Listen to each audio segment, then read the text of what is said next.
Check, check, check.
It is now 6:39 and we are out of closed executive session. At this time, we will reconvene the regular meeting of the Board of Education with a pledge to the American flag.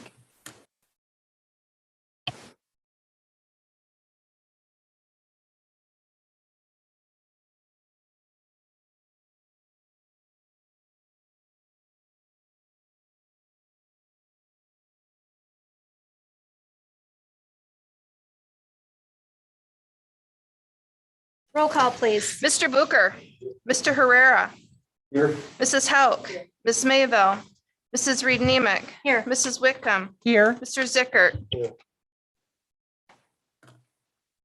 I would like to extend my deepest sympathies. Ms. Mayville is not able to be here today due to a death in her family. Thoughts and our prayers, please. But just wanted to let everyone know that she would be here if she could. Are there any items on the agenda any members of the board would like to amend or move? Hearing none, do I have a motion to approve the agenda of the regular meeting of the Board of Education on October 18th, 2021 as presented? So moved. Second. Member Whitcomb made a motion and Member Zickert seconded the motion to approve the agenda of the regular meeting of the Board of Education on October 18th, 2021 as presented. Discussion? Roll call, please. Mrs. Whitcomb, Aye. Mr. Zickert, Aye. Mr. Herrera, Aye. Mr. Booker, Aye. Mrs. Hauk, Aye. Mrs. Reed Nemick. Aye. At this time, members of the public and employees of District 100 who submitted comments via email will be read and any individual.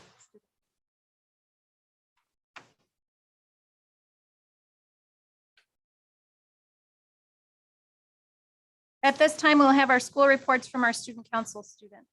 Up first, we have Abby Gieske from Belvedere North High School.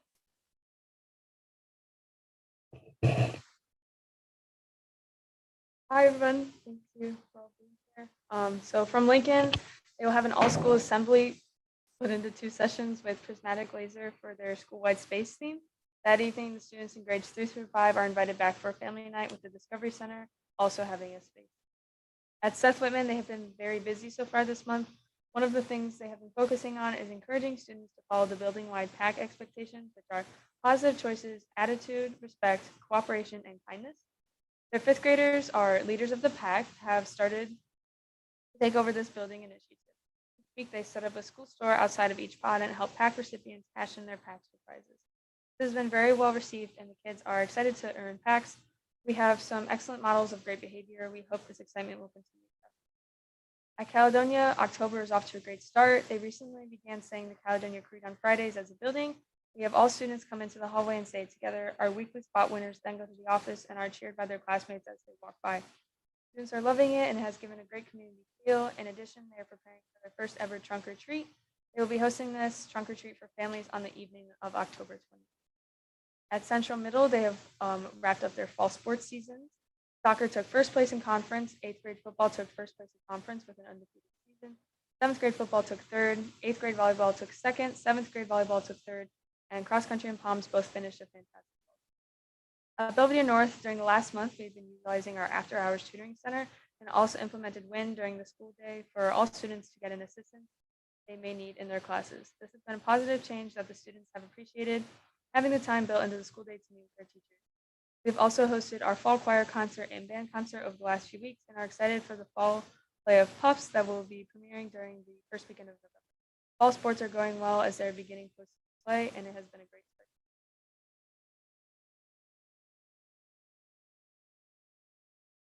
start. Now we'll hear from Jennifer Espinoza. Did I pronounce your last name correctly? If you feel comfortable while you're up there, if you want to pull your mask down, you can. Otherwise, you can stop. Okay, thank you. In Meehan Elementary School, they have started weekly building jobs for students again. They are happy to have this back in motion after not being able to do it last year. Currently, they have 14 jobs that students participate in, such as helping the office, nurse, the custodian, cafeteria, and even watering plants. Their positive referrals are back in motion this year, and so far they have 55 positive referrals. They are proud of their Mustangs. Next up is Washington Academy. Washington Academy is loving the nicer weather they've had this year by enjoying the outdoor PE as much as possible. Their students are experiencing PE for the first time in over a decade, and as you can tell, they're loving it. They're proud of their weekly Wildcat winners and amazing family and staff. They look forward to seeing how the rest of the year unfolds, but for now they're enjoying their back time in school and learning as a Wildcat. Next up is South Middle School. They've only had 2 weeks away from the. They only have 2 weeks away from the end of the first quarter already. It was fun and a productive month. They currently celebrated homecoming with BHS by wearing purple. All the fall sports have completed. Soccer finished second in conference. 7th grade volleyball won in the consolation bracket in the NCJC conference tournament, and the cross country boys finished 4th in the conference. All athletes did a wonderful job. Their drama club is working hard to practice for their upcoming Moana Junior performance in November, and the boys basketball teams are preparing for their upcoming season this year. All students had their pictures taken. More than a year since they've had pictures of all their students. 6th and 7th grade students received a buck shirt, compliments PVO, sorry. Traditionally, it is only 6th grade students, but because they were unable to purchase them last year, 7th grade students were included this year. Teachers met with PLCs on October 19th to review their first quarter student progress and to discuss any student. Lastly, we have Belvedere High School. BHS concluded its first 20 days of school plan at the end of September. They focused on 3 goals. Number 1, establishing positive connections with all the staff and students. Number 2, building safety protocols and expectations. And number 3, supporting student learning through consistent learning structure. Examples of these efforts include Buck Club Advisory, where students have the opportunity to connect with a trusted adult. Their COVID responsible plan to quickly identify and notify close calls as needed, and the PLC response process where the teachers work collaboratively to establish clear performance criteria for the key course learning standards. This ensures consistent expectations for all the teachers, and they also celebrated homecoming this week on September 24th, 20 to the 24th. Activities included parking lot and sidewalk painting, an outdoor movie, powder puff, and a homecoming parade. On September 28th, they also celebrated their senior class during their first ever class appreciation day. Pictures were displayed on the hallway TVs, and the seniors received a cookie at lunch and the opportunity to win raffle prizes. They're so proud of their staff and students for their hard work during the first month and the school year, and so grateful for the families, district office, school board, and community for their support during this challenging transition back to school. Jennifer.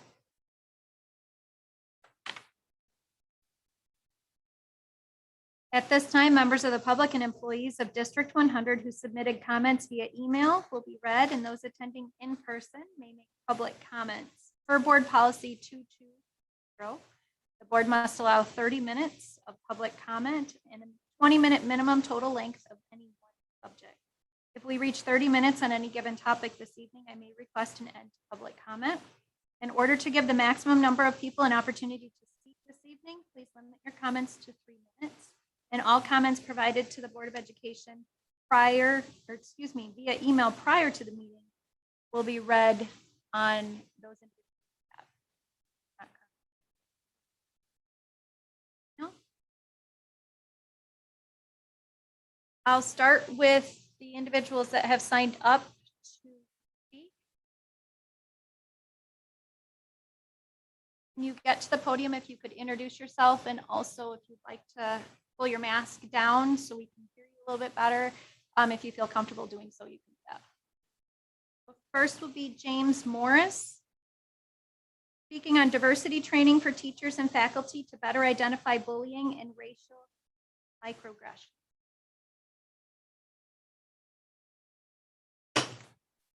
Good evening.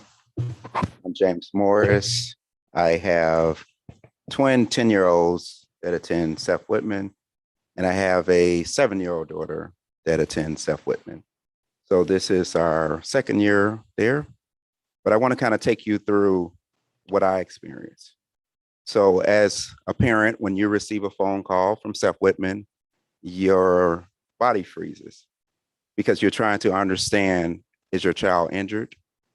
Has your child come in contact with someone that's COVID? And whether you need to be on your way to the school to pick up your child.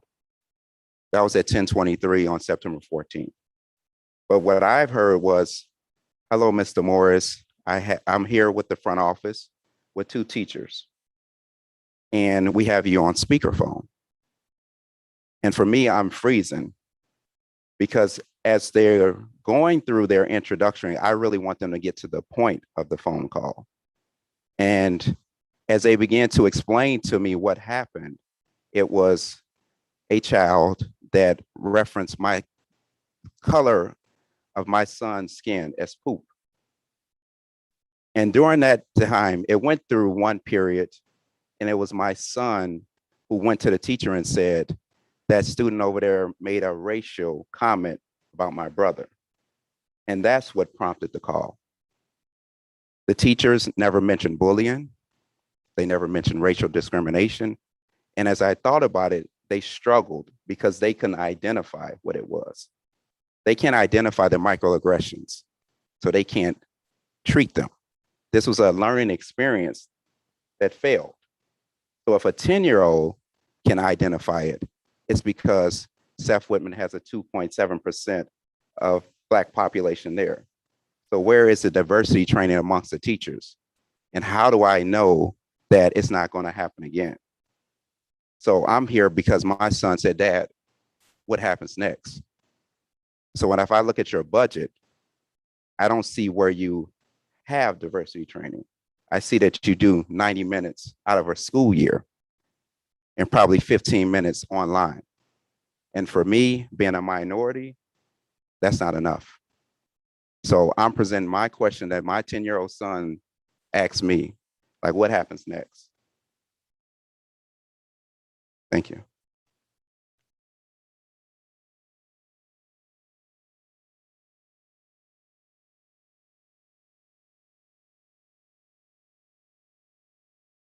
Angela Powell, will be speaking on personnel report, employees fired.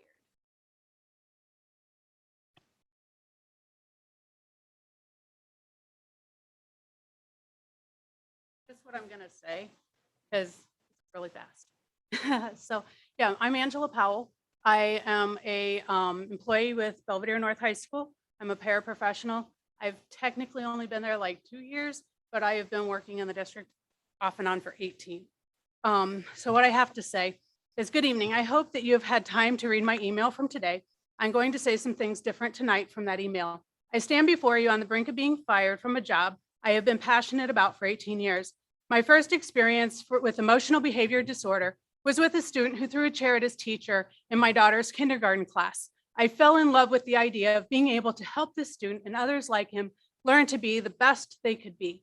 I volunteered in classrooms for years until I was told I could be paid for what I was doing. Then I subbed full-time for years and then moved to a position at North. Saying I am good at my job is an understatement. Teachers beg administration to put me in their classes because the students respect me and do their work.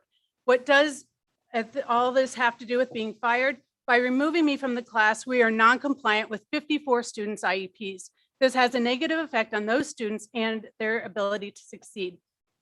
So why do I choose not to participate in the Schotter testing?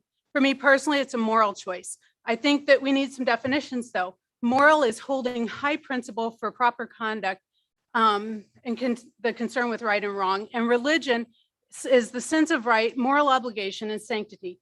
Therefore, my morals came from my faith in God and what some call religion.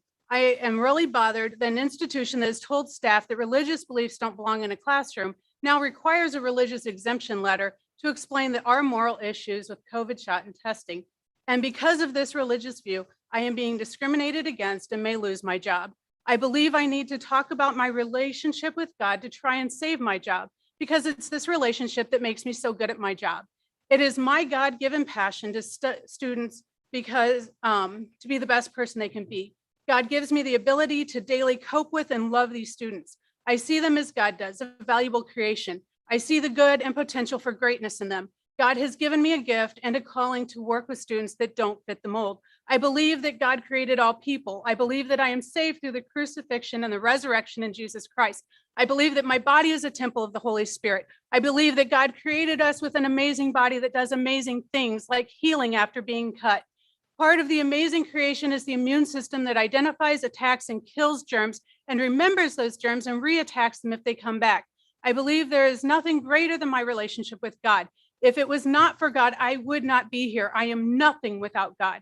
If God gave his only son to die for me, how much more should I be willing to stand up and say that I will not do anything that could compromise the amazing body and immune system he has given me? This brings me to my last point. I caught COVID from a vaccinated person this summer. I was only sick 3 days. I treated it naturally at home and I'm fine. So if I need to still be tested weekly with antibodies in my system and no symptoms, then shouldn't everyone with antibodies and no symptoms in the district also be tested? Thank you for your time.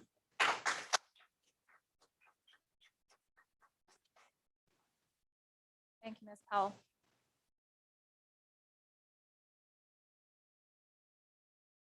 Dakota Toft on policy 6.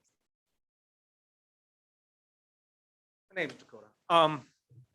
680 says guest speakers have to go up there and have a fair and balanced talk about their subject. I just want to say we have a policy for teachers to speak fair and balanced what they're speaking.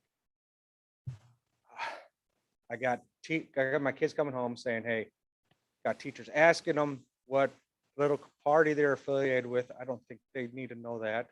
I don't think they need to know that at all. I got other teachers, got an English teacher one showing some anime clips about the COVID virus. That's some big linebacker tackling some little kid saying this is the COVID virus to our kids. So we've got fear mongering, scaring the kids even more.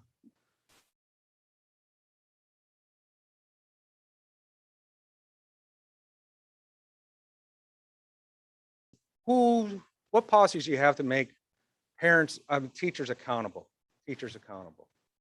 And how do you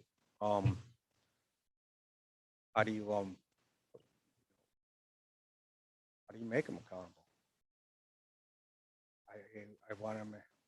I think right now teachers can say and do whatever they want. I think we need to stop that, Their point of view is not always right. Not correct just because their feelings, how they feel is still not facts. I think it needs to be more transparent. I like to know what they're speaking in class. I like to have a microphone in the class and listen to the teacher speak so I can plug in and listen. Everything should be more transparent. I think every parent wants to hear what the teachers are teaching the kids.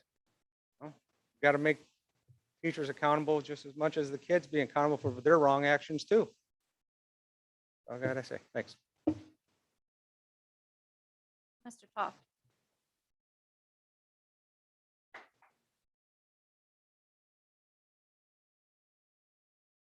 Annie Marie. Did I pronounce your last name correctly? Mari. Mari, I apologize. Good evening, board and admin. I am here tonight as a concerned parent speaking on behalf about proficiency-based grading. I am asking the board tonight to hold off voting on PBG for another year. As a parent, I have witnessed many positive things during PBG. First of all, my daughter suffers from test anxiety. And over the last couple years, I have watched her anxiety decrease because it's not a one-stop shop like we all had when we were in school. We got a grade and that was it. Secondly, I have a better understanding of what specific skills she is lacking and where I, as a parent, can be helpful to her achieve those skills to be proficient. Third, I am watching my daughter enjoy picking ways to show evidence to her teachers, using that creativity to excel in many, many ways. And I'm enjoying that as a parent to see her happy. I am not looking at a single arbitrary percentage anymore. I used those numbers in the past to decide if my daughter was grounded. I looked at the missing assignments to decide if she was grounded. I am not looking at that anymore. I am looking to see what skills she is lacking and how I can be better to help her. I am begging you as a board to keep an open mind to every side by fully listening to your teachers, listening to your admin, and by asking questions and going into the buildings. I know change is hard. My husband and I have talked about this many times, and change is always going to be hard. But every day we are changing in life. Technology is changing, education is changing. And I really hope and I pray that people are not jumping on the negative bandwagon and really look at an open mind to see all sides without using a personal agenda to stop it before we even give it a chance. I beg you to give it a chance, an open mind. Thank you. Ms. Mari?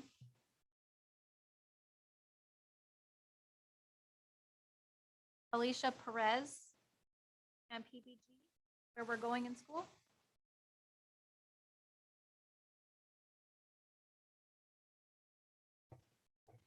I have a long version and a short version. I gave you the short version. I'll email you the long version. And also, let me just also add, there's a parent survey that's going around that I will send to all of you. 3 questions that were asked is, do you think PBG is a good system? What do you like and dislike? And what do you, I think those are fair questions in evaluating, such as what Ms. Mari just said, why it's important to her. So my name is Alicia Perez. Let me share a little bit of background about myself and where I came from. I have a personal vested interest in this community. We moved here in 2003, own a business, have 5 kids that have or are going through this district. My oldest was here when the transition of North opened up, so we went through that transition as well. I'm also one that believes that you stay involved as much as possible, as you can't complain if you're not going to be part of the solution to it all. I've done that in many areas throughout the years. I've watched the amazing teachers for years jump through hoops to accommodate whatever the best new shiny object in education is and the best way to teach it that year.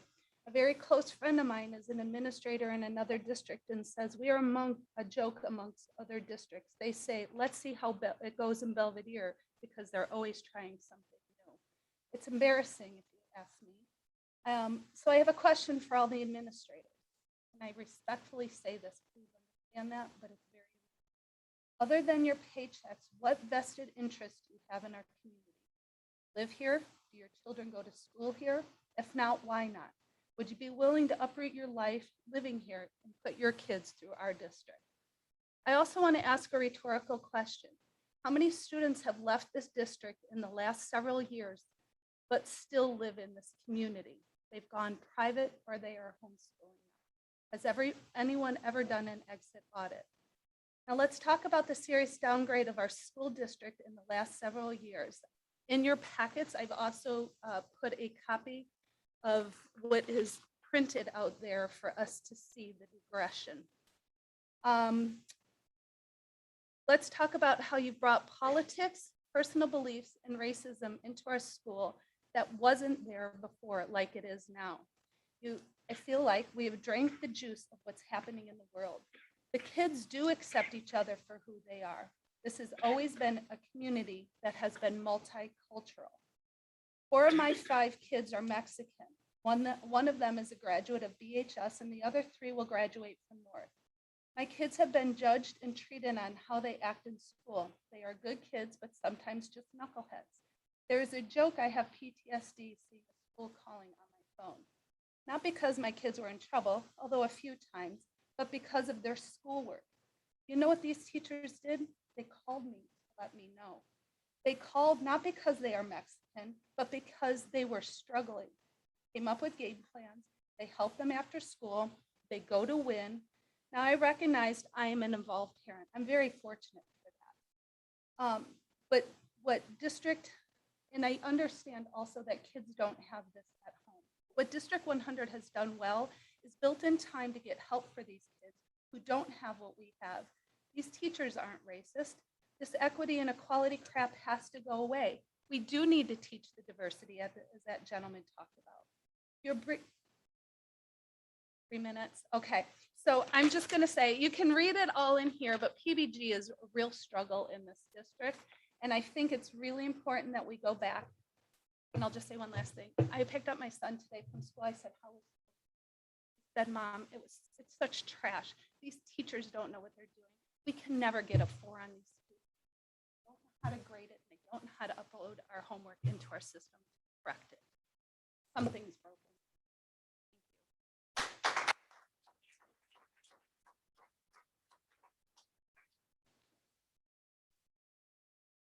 Thank you, Ms. Perez.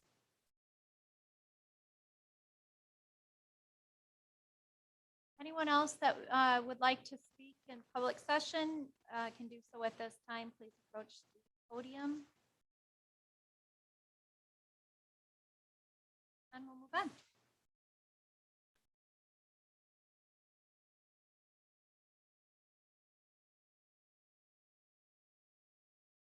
Next, we have our Board of Education Committee reports.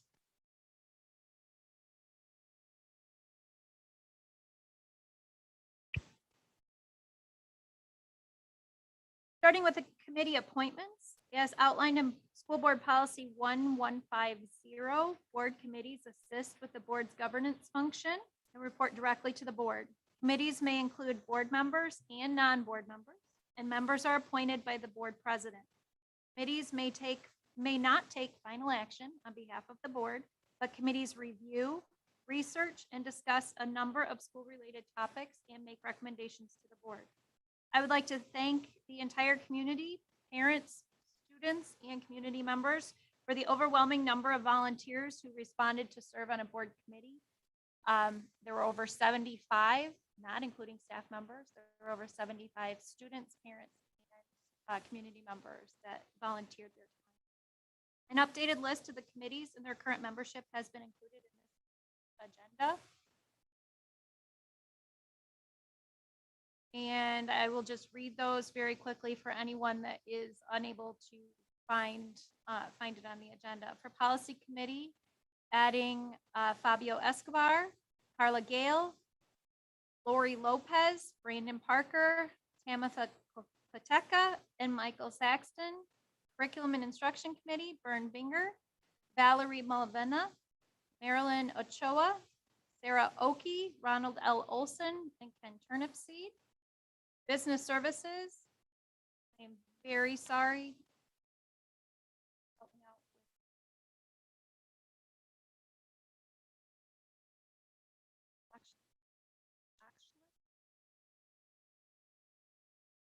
Toshi. Baroso, Megan Matheson, Alexander Edward Magassi, Chad Mashburn, May Kalal, and Ryan Middlesworth.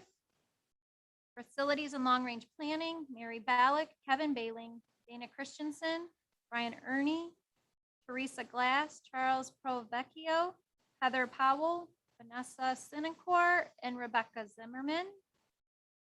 And for Parent Teacher Advisory, Matt Geibel, Daniel Heath, Jeff Hirsch, Ken Kalk, Kelly Kirschner, Jennifer Click, Allison Anson Larson, and Laura Navarro. Thank you to everyone who applied, as well as the individuals. You think we could, can you talk a little bit about the process and how this is new and I didn't, I don't know how it works even myself. So can you explain a little bit about how they were able to apply for this and how they were chosen and how that all works? So starting in May, well, first of all, going back to policy, our board policy 1150, it indicates that we have a variety of board committees. And those committees are, some are standing committees and some are committees that are in existence for a few months, up to a year, sometimes 2 years, and then dissolve after that committee work is done. Our standing committees are Policy Committee, Business Services Committee, Long Range Planning and Facilities Committee, and Parent Teacher Advisory Committee and Curriculum and Instruction. So each of them in policy, it's outlined what each of them do. Primarily, they do research, they do review. For example, does program reviews of different programming, curriculum reviews.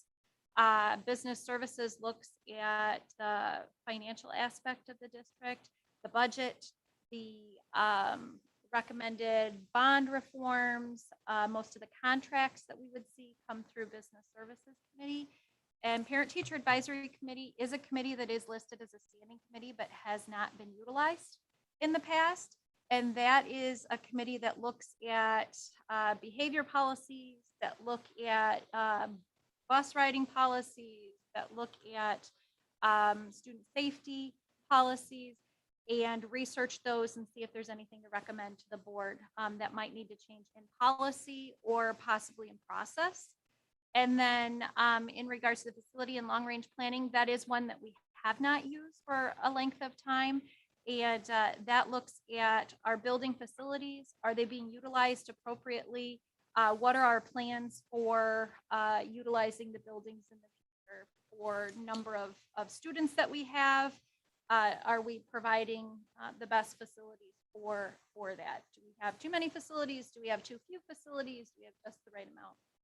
And then policy committee looks at the policies that are given to us by press. Press is overseen by the Illinois Association of School Boards, and the Illinois Association of School Boards looks at all of the laws that are passed, and that press subscription is sent to us, and we can update our policies with recommendations.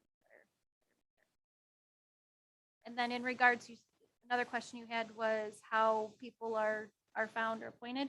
So in at the end of the school year, right before the end of the school year last year, looking for people that might be interested, staff members that might be interested participating on a committee, they were asked to submit a Google form, and their names were collected.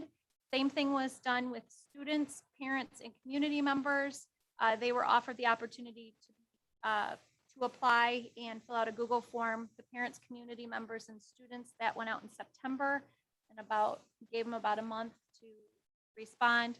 And then it was just a division of looking for like 3 individuals from the north end of town, 3 individuals from the south end of town. Do we have any students? Can we look at putting a student from each school? If we can't, then let's make sure that we have at least a representative. So I did like a 3 and 3. So as the president, that's how I determined appointments in regards to that, and then just randomly chose those individuals as they came up. And just to be clear, anyone can come to these meetings. Just don't want people to think that Yes. only these people can go. Anyone Mhm. can come to these Yep, meetings. that is absolutely correct. And everyone that everyone that applied received an email back from me that either said you have been recommended for appointment for the committee that they were appointed, or they received an email that said, appreciate that you applied for volunteering for appointment. We have more individuals apply than we had seats for, but here's how you find the meetings. Here's when they occur. Anybody and everybody is welcome to come and participate. Mhm. Okay, moving on to the Facilities and Long Range Planning Committee. This is a committee that we just spoke a little bit about. And in regards to this committee, there's a example timeline in regards to what this committee would be looking at. Committee that would take place over the next about 18 months to 2 years.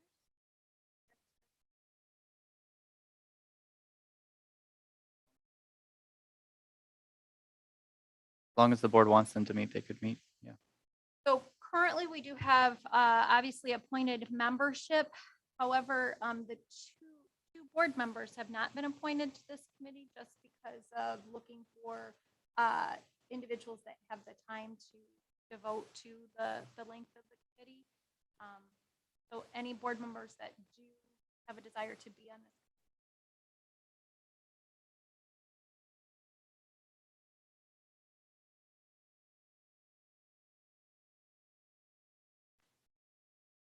Okay, moving on to Business Services Committee meeting. Mr. Bucher, do you have anything you would like to add or highlight in the Business Services Committee reports? Hauk? Does anyone have any questions for the board Business Services Committee members? Moving on, Curriculum Committee meetings. Mr. Zickert, do you have anything you would like to add or highlight for your Curriculum Committee report? I wanted to highlight two things. Mrs. Baumann did a standards update on social studies and health standards. She stressed that for families that want to know what those are or curious about what they are, you can get on curriculum resources on the family menus on the district website. You can see what our standards are. You can see state made some changes. It highlights the state. It highlights the changes the state made. You can look at those, what they were and what they are now. Most of them weren't that significant. Now they're there for people to look at it. Again, on the families menu, under curriculum resources, you can see those. Also, for some that are more like health standards, would be a little more controversial on some of those, especially for people that are opt-out things for parents on there. If there's a certain part of those that you didn't want your child to participate on, you pointed out there were opt-out sections on those too that you could access by that website. We then had a quick math review. Just went over what the analysis was on elementary math, some of the things that maybe we look at to try and improve that. The last thing was a discussion on Empower and PBGs. It was a pretty robust discussion with a lot of passionate opinions, but it was just a starter, a precursor to let people know what was out there, give them knowledge on the committee about how people felt about it.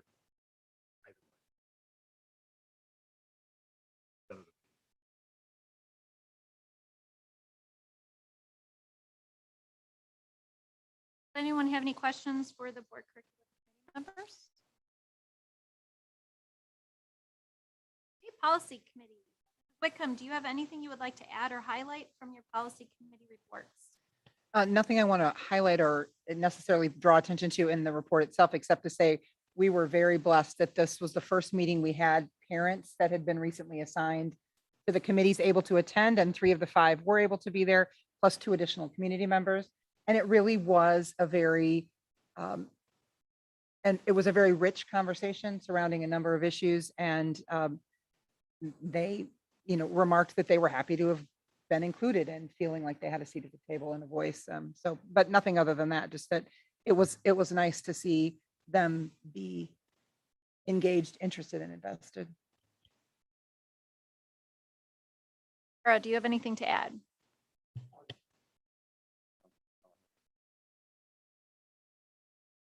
Thank you. Does anyone have any questions for the board policy committee members?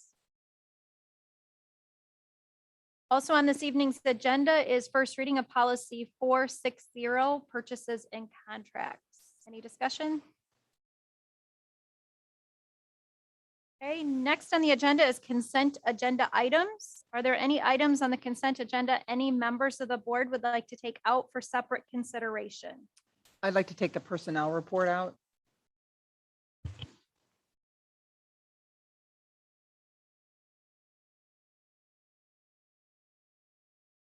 Member Whitcomb requested to have item number 2, personnel report, taken out and removed separately. Any other requests? Do I have a motion to approve consent agenda item number 2 as presented?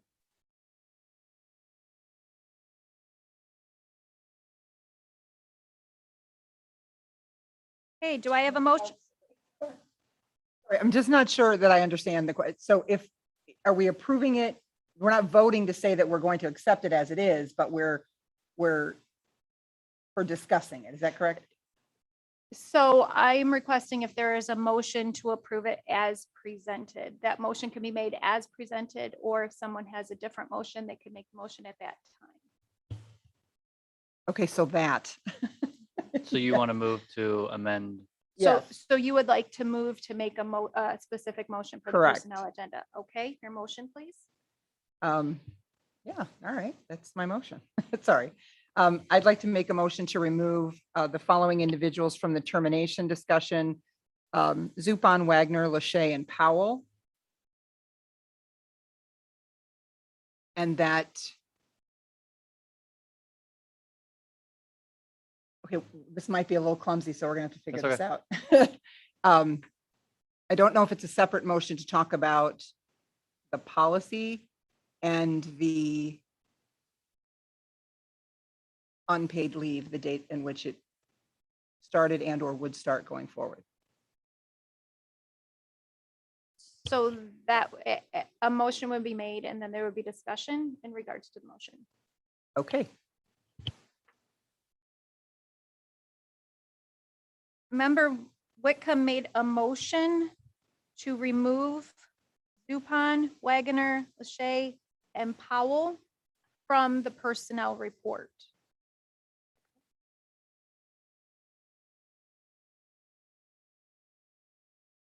not entirely sure. So do you want to take them off the termination section and place them under a different new category? Thank you. Yes, that's what I want to do. Put them under unpaid leave. Yes. And then we'll have discussion about exactly that.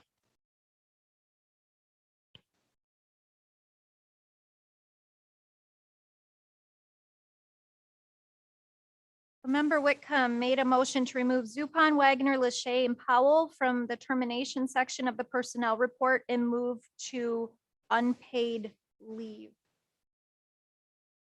Effective Today, today. 10/18/2021. Do I have a second?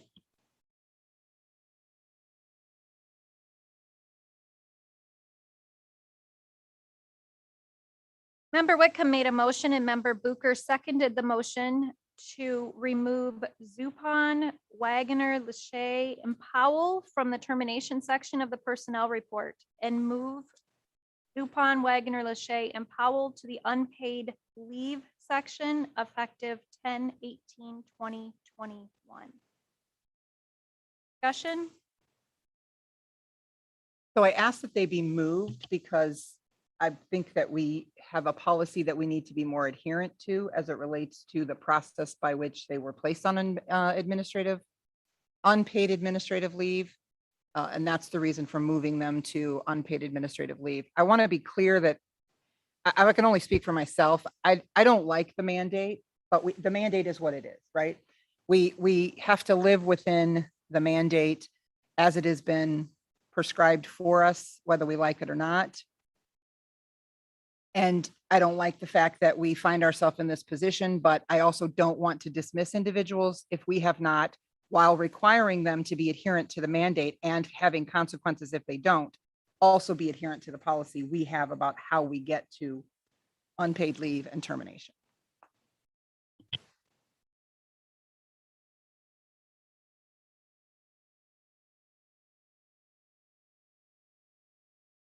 I would like to agree with Mrs. Whitcomb's statement in regards to policy. Our board has policies set, and that is how our district functions. That is how our district lets administrators, lets teachers, lets student know their expectations and the behaviors expected of them.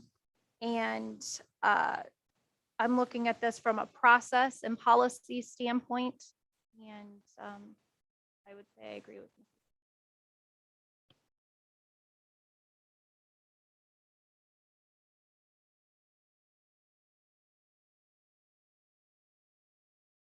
Discussion?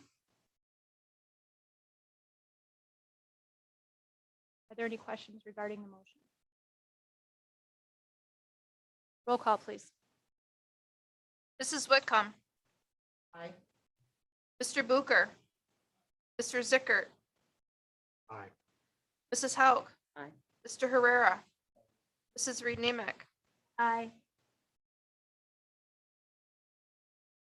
Motion passes 6-0. Do I have a motion to approve consent?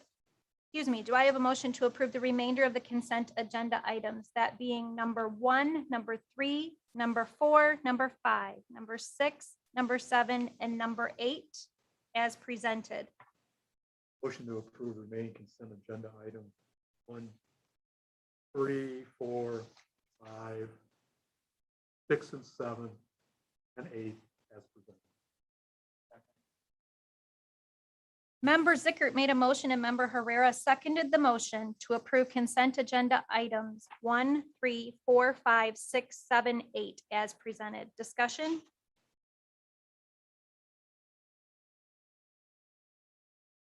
At this time, I would like to acknowledge the following donations: mini pumpkins and gourds from Mary Burbach, owner of Susie's Garden Patch from Belvedere High School Honor Society, and $250 from Armored Exteriors for Washington Academy PE Department.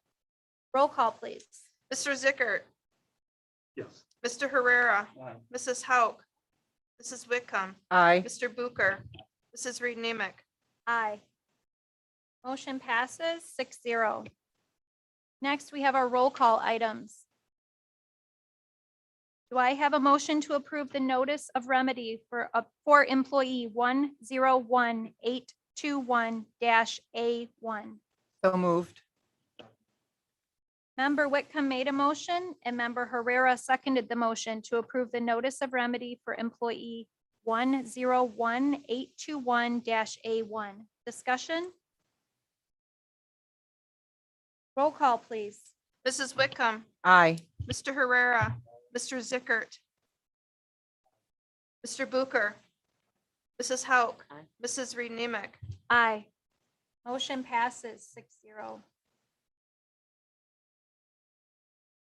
Do I have a motion to approve the district improvement plan and goals?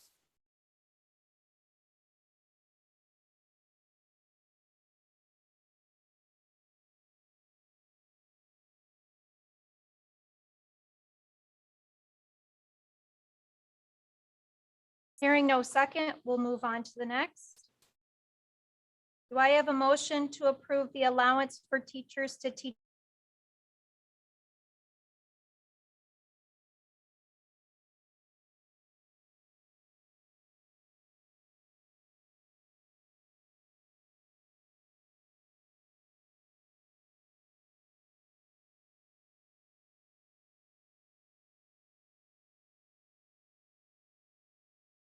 Remotely when excluded due to COVID. We're making or we're voting tonight for the exclusion related to the teachers themselves, not family members or children or anything. This is for teachers specifically, if they're excluded for the reasons of COVID. Is that correct? The motion is not specific to include that. If you would like to make an amendment to your motion. The motion right now is that approve the allowance for teachers to teach remotely when excluded due to COVID. Wouldn't that imply that it was the teachers themselves that were excluded?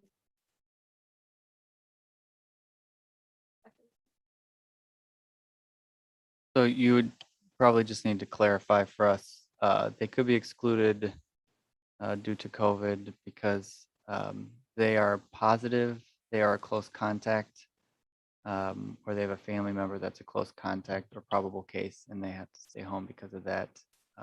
In all those situations, that could be because of a workforce exclusion or because of a like an outside of work exclusion. Right now, it's fairly broad.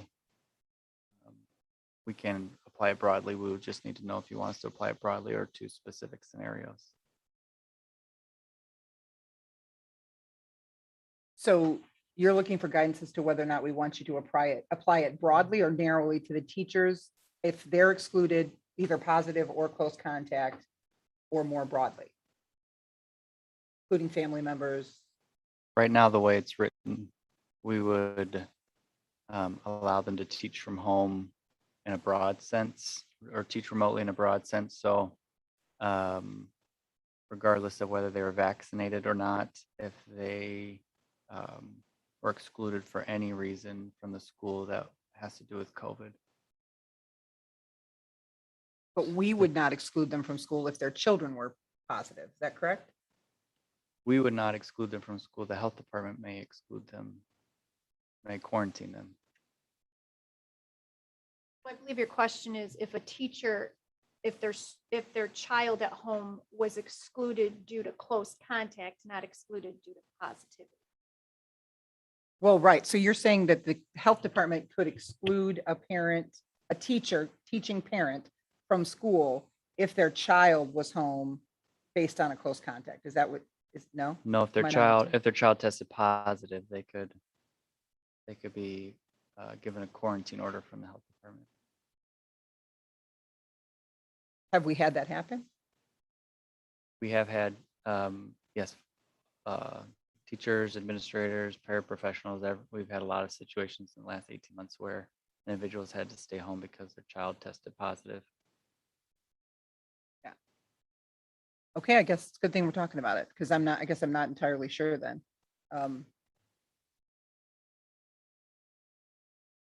So would we amend the motion? So we could amend the motion. If you so choose to amend the motion, then you could specify what it would indicate. So would it indicate when an employee is excluded due to that employee being in close contact to a COVID positive individual? Well, I look at it, if we exclude them, if we're required to exclude them, either by the health department or because they themselves are positive or they themselves are a close contact, then we're taking the action to exclude, right? In all of the scenarios you're talking about? So in some of those scenarios, we are excluding them because the health department has told them they need to quarantine. So we're requiring that they quarantine, right? Sure, tomato, tomato, like, yeah, we're requiring that we are following the health department Okay, quarantine order. okay, yeah. Some of the conversation that's come up is, I think a scenario is allowance for teachers to teach remotely when excluded due to being a close contact while working. That is specifically one of the questions that came up. I know from different employees. Sure. So one of the scenarios that has been brought up is from employees is if they are a close contact while in the workplace, they feel like they should be able to teach remotely if they're able to. That may or may not be the specific scenario you're talking about, Ms. Whitcomb, but Okay, so would we amend the motion or do we vote on the motion that's currently before us? Either could happen. If we vote on the one that is currently before us, it could leave some vagueness. So if we wanted to make sure that we had exactly what the board was planning to do or wanting to do. So what I'm looking to accomplish is the ability to allow teachers to teach remotely in the scenario where we are excluding them, either in agreement with the health department because they're requiring it due to close contact or testing positive, or their child is testing positive when we're requiring it. If they have a child who has a close contact at home and the health department is not asking that they be required to be quarantined, I wouldn't extend that same benefit there. The rest of us would find childcare in that scenario. But if we're excluding them because we're acting in concert with the health department and we're in agreement with them saying, yep, you got to stay home. Your kiddo's positive here or somewhere else, you have to stay home. Or we have a close contact quarantine or a testing positive quarantine here, then that's what I'm looking to accomplish is permissions in those scenarios. Or that's what I'm looking to motion, whether or not it's accepted by the board or not. Just for myself, if they're considered a close contact because of an outside contact, are you looking for that to be included? Like if they go out to dinner with Yeah. someone on the In that weekend? scenario, would the school be required to have them stay home? Yes. So I would be looking to say, if we are requiring that they stay home. Okay. That's just me. Now I'm just one Mhm. voice. I get that. If we're requiring that they sit down, go home, not be here in the building based upon whatever the reason is, but not a scenario where there has not been a requirement made of them to be home. So if their kiddo here is quarantined but it's just because of a close contact and not a positive case, then, they come to work and find childcare. But if we sit them down because we're required to, not because we want to, right? Nobody wants to. That's the motion I'm trying to craft. Feel free to help.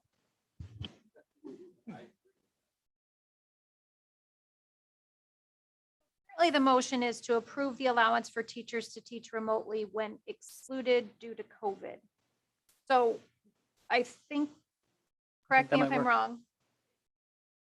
So to teach remotely when excluded by the school district and/or Boone County Health Department due to a close contact to an individual who tested positive for COVID. Yes, tell her what she's won, Johnny. That sounds good. Okay, so then you would need to amend your motion. Excellent. And remember all that you just said? Is that what you're saying? I'd like to amend my motion to indicate that my computer would come back to life. Let me look at it as it sits right now. Why this is not. Yeah, make it come in. There we go. Okay. To allow teachers to teach remotely when excluded by the district or Boone County Health Department due to COVID. Due to a close contact to an individual who tested positive for COVID. Yeah, that's what I'm looking to say. No, I'm looking to say that.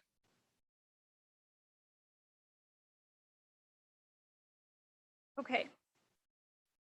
There is a motion to amend the motion to say, approve the allowance for teachers to teach remotely when excluded by the school district or Boone County Health Department due to a close contact to an individual who tested positive for COVID. Do we also need to say whether positive or close contact? Yeah, Close contact to an individual who tested positive for COVID. but they could test positive, whether testing positive or.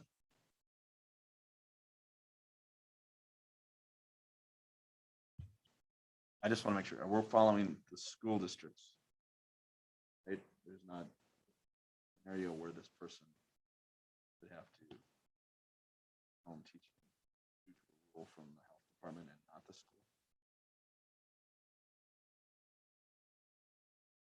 I can't think of a scenario where the health department would tell them to stay home and we wouldn't tell them to stay home. They may, and sometimes they may tell, they might, depending on who you get on the phone, they might say, hey, in order to be, fully cautious, you could take this step as well, but they wouldn't give them a quarantine order unless that, I'm not aware of a situation where that's happened.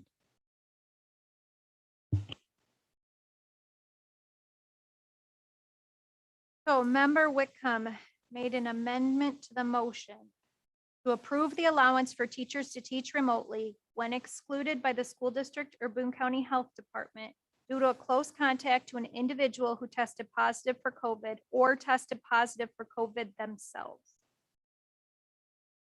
Yes. Do I have a second?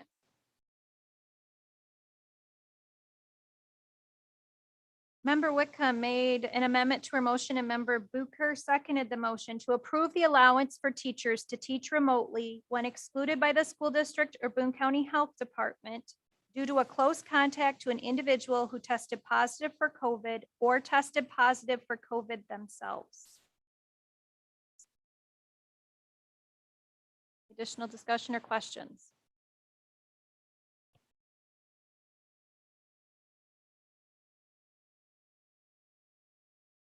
Roll call, please. Mrs. Whitcomb, Aye. Mr. Booker, Mr. Zickert, Mrs. Hauk, Aye.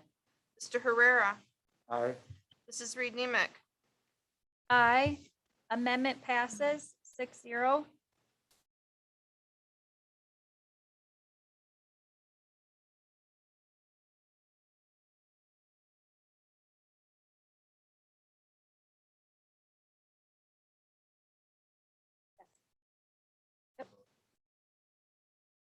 Do I have a motion to approve the allowance for teachers to teach remotely when excluded by the school district or Boone County Health Department due to a close contact to an individual who tested positive for COVID or tested positive for COVID themselves? So moved.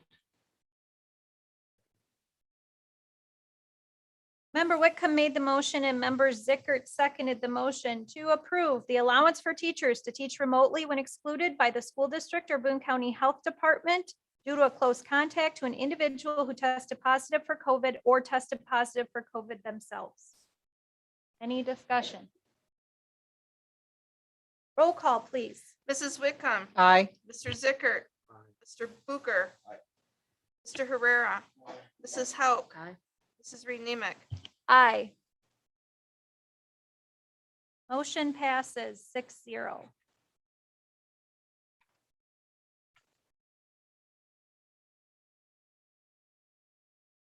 Do I have a motion to approve the school improvement plans and goals as presented?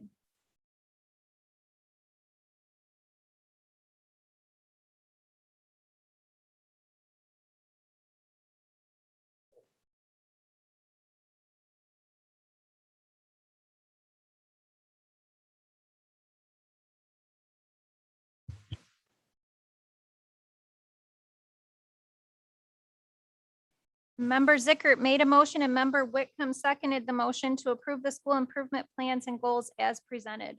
Discussion? Yeah, I just wanted to say really quick, only because this one is it's not a sore point.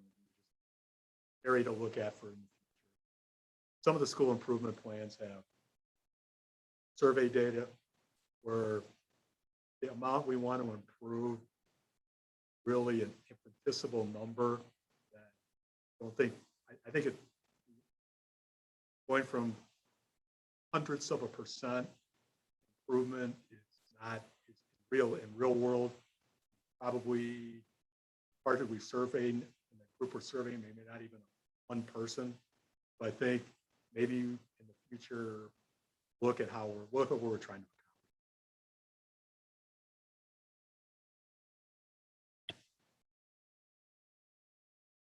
I guess I just have some questions about the resource goals. It says resources, we will ensure excellent stewardship of community resources to achieve our direct district's mission, vision, and goals. And then I guess I'm just not sure how some of these translate to that goal. increasing student enrollment in AP classes from 237 to 300. I think that's a fantastic goal. I would love to see us accomplish that. I'm just wondering how that fits under resources, for example, on the North Boone one, just picking one as an example. So generally, the resources goals are often connected to some type of finance commitment. And so if it doesn't specify specifically that there's dollars in there, a school improvement team has looked at that at an area in their school where they are expending resources. They might be directly money, or they might be staff, energy, or time, and trying to figure out, okay, we've got this here, we spend money, we allocate money towards it. Can we set a goal for it to be better? So increasing student enrollment in AP classes, AP classes generally are something that we put money and resources into. And so a school improvement team might have said, hey, we're already putting money and resources into this. Let's make it a little bit better. There's some goals in there that are connecting with a certain percentage of students after school. They might have that in their budget. There's some goal, sometimes a school might have a goal in there about employee perception of how the principal allocates their budget to different departments or teams. Generally, that's kind of how they approach those goals. I have a question regarding sense of belonging. I'm not Mhm. extremely familiar with the Panorama survey. Sense of belonging, is that a group of questions? Is that like one area of questions? And sense of belonging, increasing a percentage there, like what will we expect to see then in the students? Yeah, maybe Dr. Johnson can take that. She oversees that survey. So it's usually a set of questions that they have that the students are responding to that then helps get the rating of sense of belonging. It's specific questions that they've done research on that will help them make that conclusion as to the percentage of students that responded favorably on a Likert scale. So a 4 or 5, nothing neutral and nothing in the negative zone. I would be happy to provide some of the questions at a later time if you wanted to take a look at that. And then the school's goal then is to create strategies that will help increase that percentage of students responding favorably to that set of questions that allows them to look at how students feel about their sense of belonging at school. Sometimes the data points that we have, the third-party organizations will give us suggestions around some type of improvement goal, like our employee engagement, our parent satisfaction scores. Studer has given us in the past suggested increments for goal setting, and it's a sliding scale. So the lower the score is, the higher they recommend an improvement goal to be. We don't have that specifically from Panorama. So probably a school improvement team looked at their past couple years and set a goal on their team.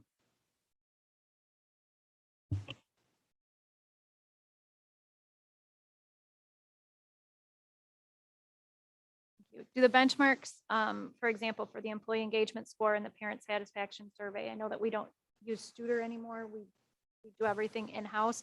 So have those benchmarks changed over the past 5 years in regards to what we're looking at? So we are using the same questions that we used with Studer. We're just not contracting with Studer to administer the survey.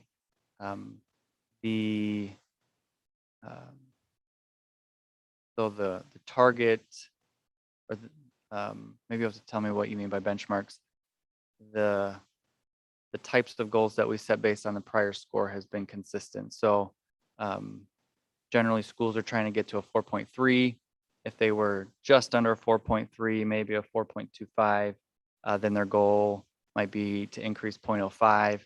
If they were significantly below 4.3, let's say maybe a 3.3, then their goal might be to increase half of a point.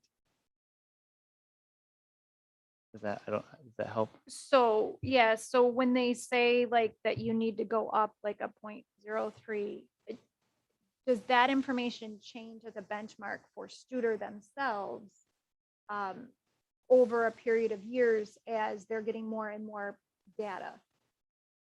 And seeing like, oh, wait, we thought that we wanted to go up by 0.03, but all of the data that we've got, in our third party indicates that, we should only be looking at going up a 0.01 or something like that. Do we have access to that tutor data to see whether or not what we're trying to achieve is still within the benchmark that Studer gave us? So we have not updated. For the 4 years that we were with Studer, they did not, 3 or 4 years that we were with Studer, they did not change those annual targets, the annual target matrix. But we don't have access to their data anymore because we aren't using them as a partner. So they may have changed that in the past, but they didn't change that for the 3 years that 3 or 4 years that we partnered with them.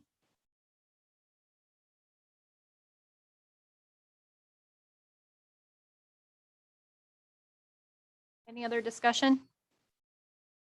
Be a tough one for me because I think that I acknowledge all of the work that goes into getting us here, all of the staff and time and energy that they've put in getting us here. I don't.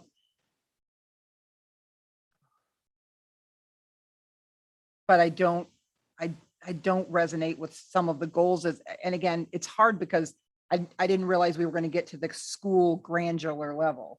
We go from the district level to every single school having its own, set of goals. And I get they're their own environments. They're their own, mini communities. I get that. So that there might be some differences, but they just seem to be very discrepant from one another and not in some areas. And the quality ones that talk about the HRS level going from a 1 to a 2. I mean, I'm concerned that we're at a 1. I guess, but I guess looking to get to a 2 is progress, I guess. I would like to see more emphasis on academic achievement in these. Out of all the points, it's a small area, and I think that's somewhere we need improvement. Oh, sorry. I would like to see more emphasis on academic achievement in these scorecards. Because it's not a main focus, a very small focus in them.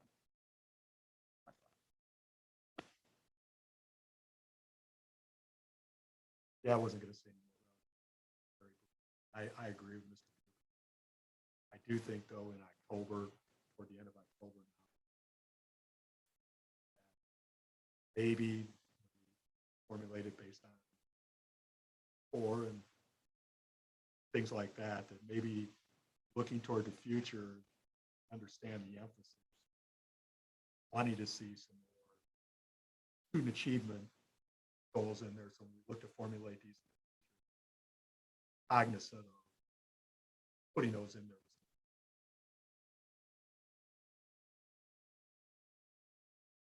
I would agree with that too. I mean, giving them direction, they know their own environments now and they know kind of what we're looking for. I think that would be fair. Yeah, it's something that we could do that we haven't done in the past is we could bring drafts to the board in the spring, which is when the teams are initially looking at those. And for the past few years, we have worked on assumptions in the spring. And so we could bring those in the spring for a first review, get some feedback, and then teams could keep working on those at the beginning of the summer. I could be comfortable with that. And also with next, we are in October. I'm fine with today, premise that future we'll be able to have a preview of those in the spring.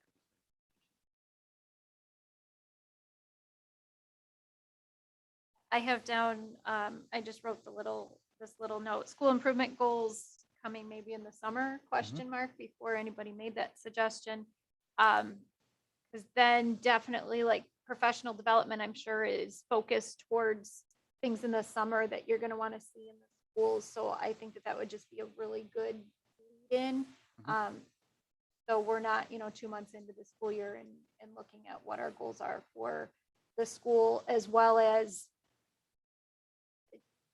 if we have to change them, where's the time to change them? We're already 8 weeks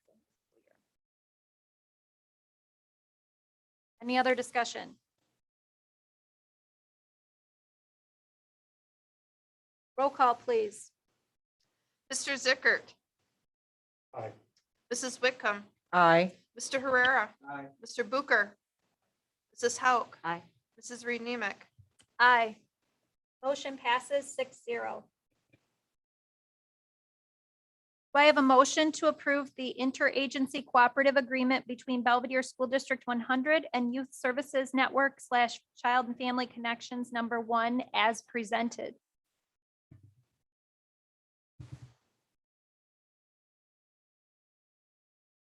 Second. Member Hauk made a motion and Member Whitcomb seconded the motion to approve the interagency cooperative agreement between Belvedere School District 100 and Youth Services Network / Child and Family Connections #1 as presented. Discussion? This indicates that we allow for data sharing between the organization. Can you go over what type of data we would be sharing in light of some recent discussions amongst the community? Could we discuss what data would be shared and how it would be shared, please? Sure. So here, the contract indicates that we're providing data on any student that's referred to Youth Services Network, to Youth Services Network. It doesn't specify what types of data would be shared with the agency.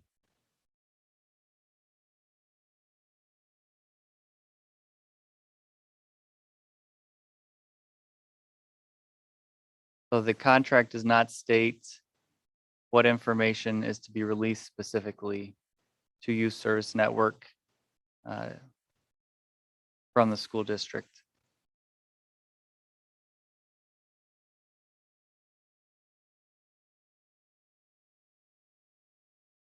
Sure, sure. So on the first page, you can see the handwritten part. So sometimes it is, if there's a shared agreement on some students, there might be some data from vision and hearing or 3 to 5-year-old screenings, things along those lines. Sometimes it's part of the referral process. Again, it would be agreed upon from the parent having consent, but sometimes it's data from some of that.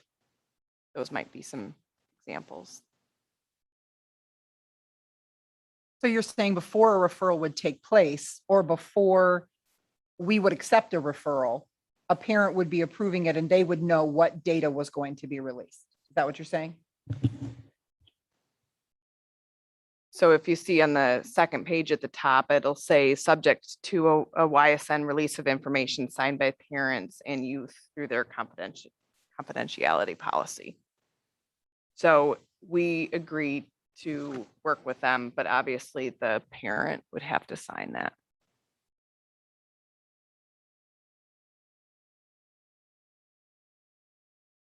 So I would feel more comfortable. It said subject to a consent form signed by the parents prior to any inquiries or sharing of information, just to make it definitely more clear within that contract. So this is their, sure I'm not on mute there. This is their form, so I can provide that feedback to them. Can you state that to me one more time, just so I can make sure that I have it correctly? On the top of the second page, it says YSN and Belvedere School District 100 agree to answer inquiries and share information on clients referred by either agency to either agency, subject to an initial YSN release of information or district release of information signed by parents and youth. And or actually, would it be signed by the youth? The youth is under 18, so probably not and youth. I don't know what their form specifically says. I'm guessing there's a reason why youth is written on there, but so it's really the initial. I can provide them that feedback. Correct. Yeah, before any answering of inquiries or sharing of information, that there would just be an initial consent sign formed or form signed before that happens, just to be extremely clear on that we wouldn't be sharing across information before anybody is aware. Okay, I can provide them that feedback.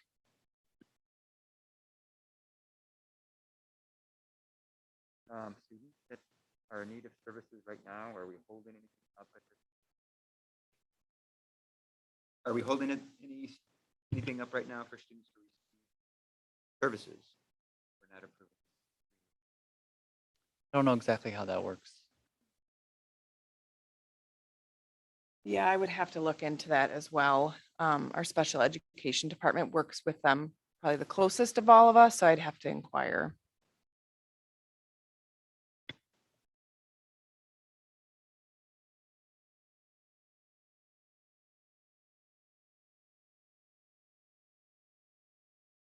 Discussion?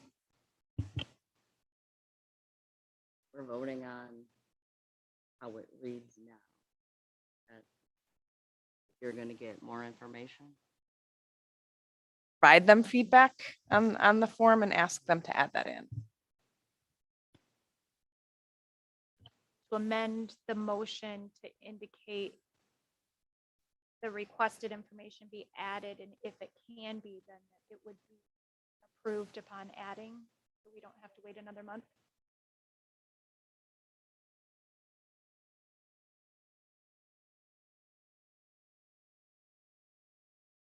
Holly, would you like to amend your motion? I would like to. Have a motion. Tell me what it's going to say. Okay, so the notes that I have would be to approve the interagency cooperative agreement between Belvedere School District 100 and Youth Services Network / Child and Family Connections with the additional wording of subject to an initial YSN release of information or District 100 release of information signed by parents and youth. Yes.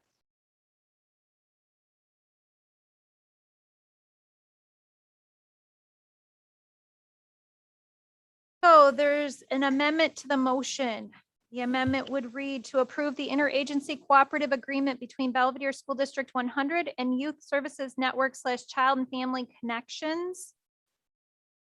Adding in the paragraph 1 on page 2, subject to an initial YSN release of information or initial District 100 release of information signed by parents and youth.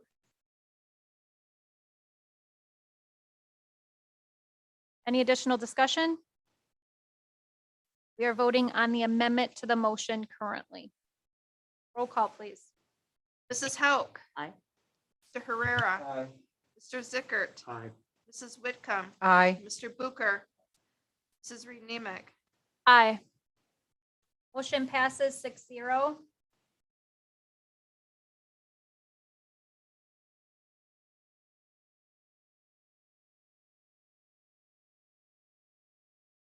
And back to the original motion, I have an amended motion that passed to approve the interagency cooperative agreement between Belvedere School District 100 and Youth Services Network Child and Family Connections with the additional language of subject to an initial YSN release of information or an initial District 100 release of information signed by parents and youth.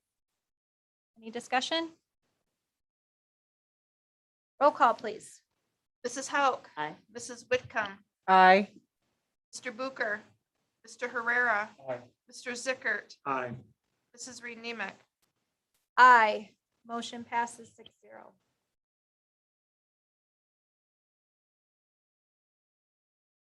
Do I have a motion to approve the revisions to existing Board of Education Policy 2120 Board Member Development as presented? So moved. Member Whitcomb made a motion and Member Booker seconded the motion to approve the revisions to existing Board of Education Policy 2120 Board Member Development as presented. Any discussion? Roll call, please. Mrs. Whitcomb, Aye. Mr. Booker, Aye. Mr. Herrera, Mrs. Hauk, Aye. Mr. Zickert, Aye. Mrs. Reed Nemick. Aye. Motion passes 6-0. Do I have a motion to approve the revisions to existing Board of Education Policy 350 Administrative Personnel other than the Superintendent as presented? So moved. Member Whitcomb made a motion and Member Herrera seconded the motion to approve the revisions to the existing Board of Education Policy 350, administrative personnel other than the superintendent as presented.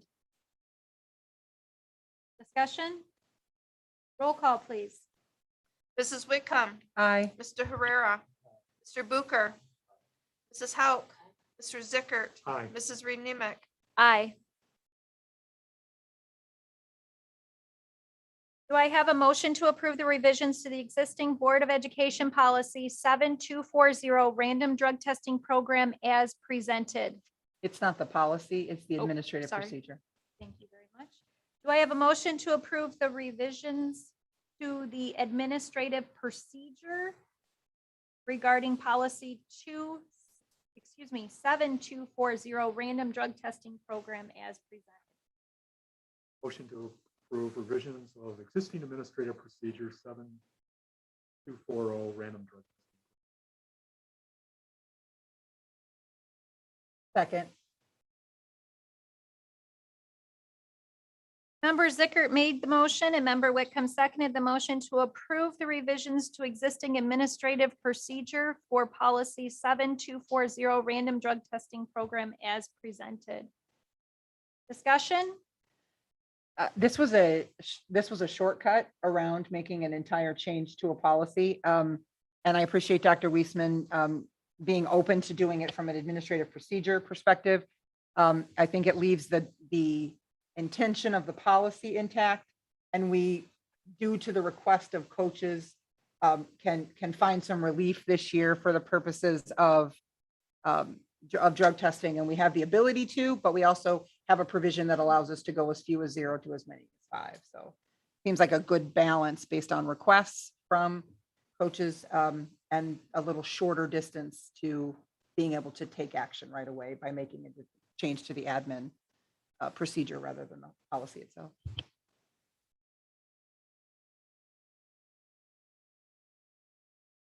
Discussion? Roll call, please. Mr. Zickert, Aye. Mrs. Whitcomb, Aye. Mr. Herrera, Aye. Mr. Booker, Mrs. Hauk, Mrs. Reed Nemick, Aye. Motion passes 6-0. Do I have a motion to approve the proclamation for American Education Week from November 15th through the 19th, 2021 as presented? Member Herrera made a motion and Member Zickert seconded the motion to approve the proclamation for American Education Week from November 15th through November 19th of 2021 as presented. Any discussion? I do have a question in regards to the proclamation. The purpose of the proclamation is informing the public of the accomplishments and needs of the public schools. Other than the proclamation itself, do we have any process indicating or knowing what we would be, what the public would be receiving from us during that week? I don't, what they would be receiving from us during that week. Yeah, just the background had indicated that the reason for the proclamation is the purpose of informing the public of the accomplishments and needs of the public schools and to secure the cooperation and support of the public in meeting those needs. Is there anything besides the proclamation that we issue to inform the public of accomplishments and needs during that week? So generally, I would say that we have, but it's informal celebrations that happen during the week. Sometimes the parent organizations organize that, and we try to put messages of support out on our social media.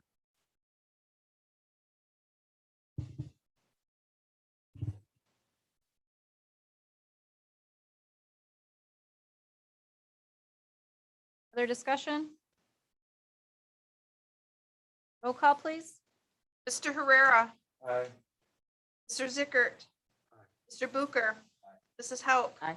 Mrs. Whitcomb, Aye. Mrs. Reed Nemick, Aye. Motion passes 6-0.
So oftentimes when we have board discussion on an item that's going to be voted on, we do bring people in for that discussion. They might be administrators or they might be staff members. So we have some staff members and students that have volunteered to come, and I asked them to speak instead of me during the discussion today. Discussion, I just asked Ms. Reed-Nemick if we could consider moving the discussion of existing Board of Education Policy 6280, number 5, board discussion up to the top of the list here, because we have some people that I'd asked to come and speak. That be listed in the agenda? Well, I'm not opposed to people speaking or not speaking. I'm Right. just saying I don't understand that. Are we having a discussion about the policy? Yes. So, okay. Are you, we've had no additional discussion about, are you looking to change the policy? I'm not looking at changing the policy. I asked some people to come and talk about the current grading system. Had people who were talking about the current grading system that you didn't let speak for their 3 minutes, and then unbeknownst to us, if you have other people speak for a long period of time, that's not fair to those people who didn't have the opportunity to finish what they were saying. Those people should have been allowed to come and speak as well, should they not? So I have 3 items on here for discussion.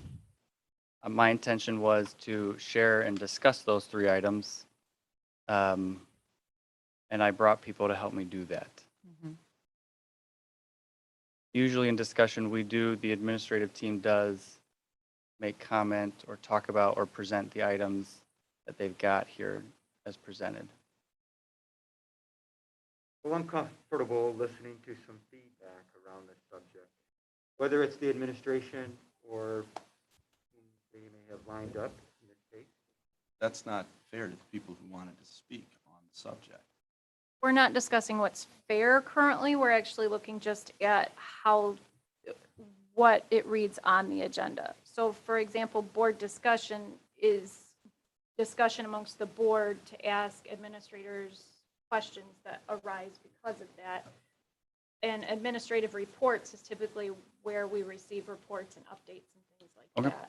we could do it there instead. Okay. I just have a group of people here. I think we started losing them. So I was just asking if we could move, whether it's under superintendent comments or discussion of existing board policy, if we could move that up so that we don't continue to lose them.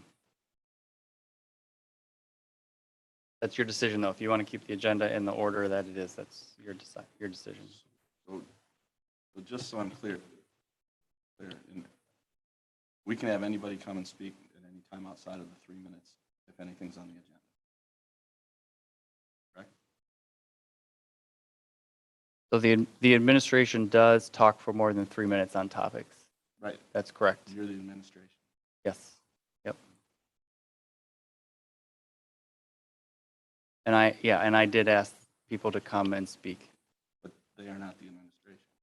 Right. So we have also in the past asked teachers to come and speak during administration reports or some type of discussion or even for a board approval topic. So let's just continue on with what the agenda is. Okay. And we'll get to everything on the agenda. Okay. Moving on to board discussion, the levy, this I believe came from Business Services. Mr. Bucher, do you have anything to add? Okay, Dr. Brown? Really, the only thing to point out here is this is really just the working model of the levy. It'll come for the first reading in November and then final reading in December. So this is generally what the levy's gonna look like when you see it for final approval in December. The only thing that might change a little bit would be the equalized assessed values from the assessor's office. They're in the appeal process right now, so there may be a slight revision to that, but I don't think anything material.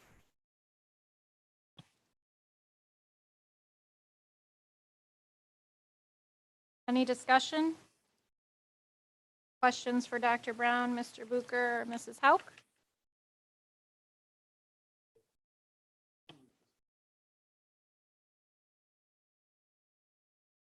I think if I knew the answer to that one, I'd probably be retired, but Sorry, Dr. Brown. I fully anticipate it to be in excess of 5%. The only reason I was asking is this may be the first year in a while. Right. Had any kind of substantive. Yeah, I would not be surprised to see a number of 5.4 to 5.6. That was the only reason. Yep.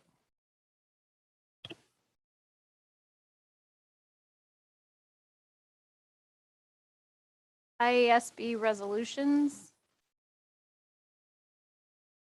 We will be going to, many of us will be attending the IASB convention, which is the Illinois Association of School Board Convention in November. And at that convention, we have an opportunity to send delegates that vote annually on resolutions that are proposed by the Illinois Association of School Boards.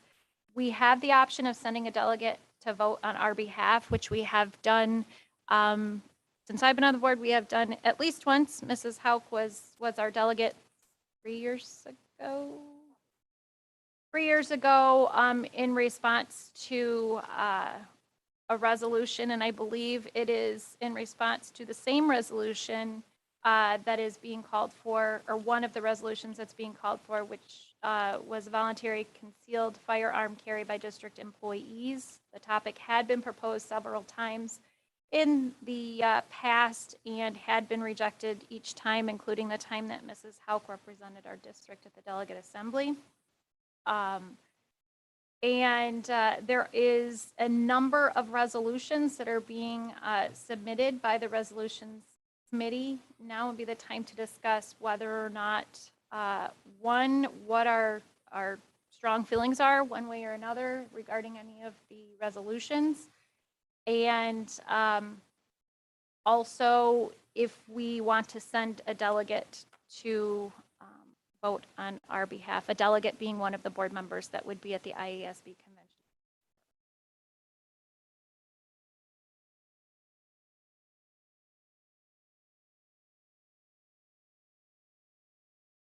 Any discussion?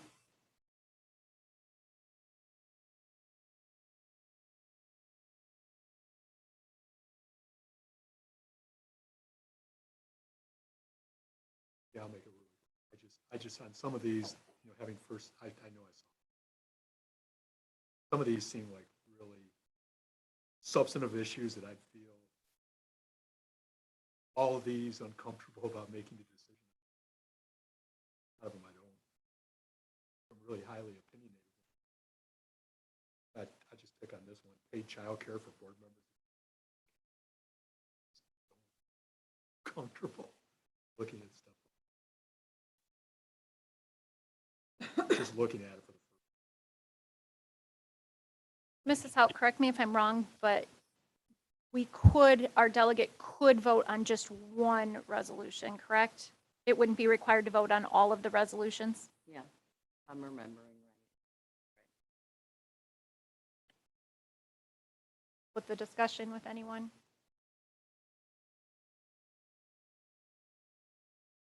My thoughts are, considering this is a huge bulk of information, this is information in regards to the voluntary concealed firearm carry, paid childcare, virtual board meetings. We haven't had a lot of time to check to see with our community, check to see with our students, our parents, discuss as a board our feelings on this, and possibly if we wanted to bring it back next month, since it would have, since our board meeting happens before the IASB convention, that we might be better prepared to that point. That sounds fair, as long as we have the meeting before. And I'm okay with that, although I don't see the need to do it. If I'm being honest, I don't see the need to do it. Only because maybe because I'm new enough on the board to say, I don't know that I'm probably not going to put my name in the hat to go and vote for these things year one anyway. So if it is here again next month, okay. And if it isn't, I'm okay with that too. So the board's feelings, would you like to see this come back next month, or is this something that just for this year, for time purposes, that we wouldn't do?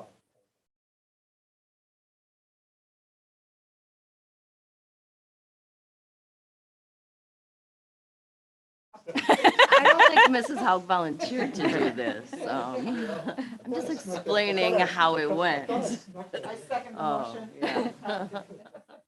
I do think To it's come back. important going through Yeah, the you process. guys- We have a voice and our voice is for our community. And I do feel that we should go and we should, whether you want to do one or all. I do think that it's important to participate. I would agree with Holly on that. And also, yeah, I mean, for 30 days or so, we get to the next board meeting to make that decision prior to going to.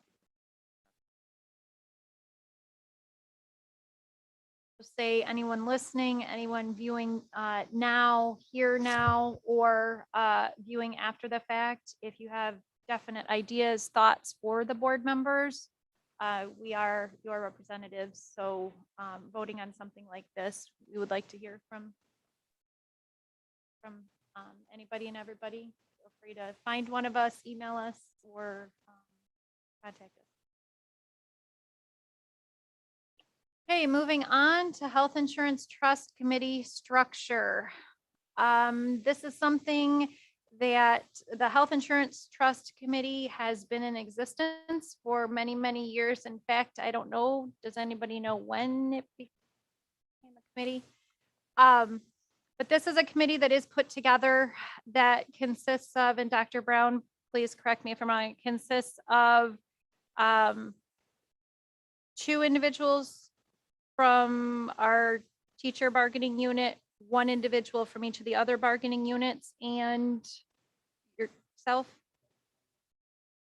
Okay.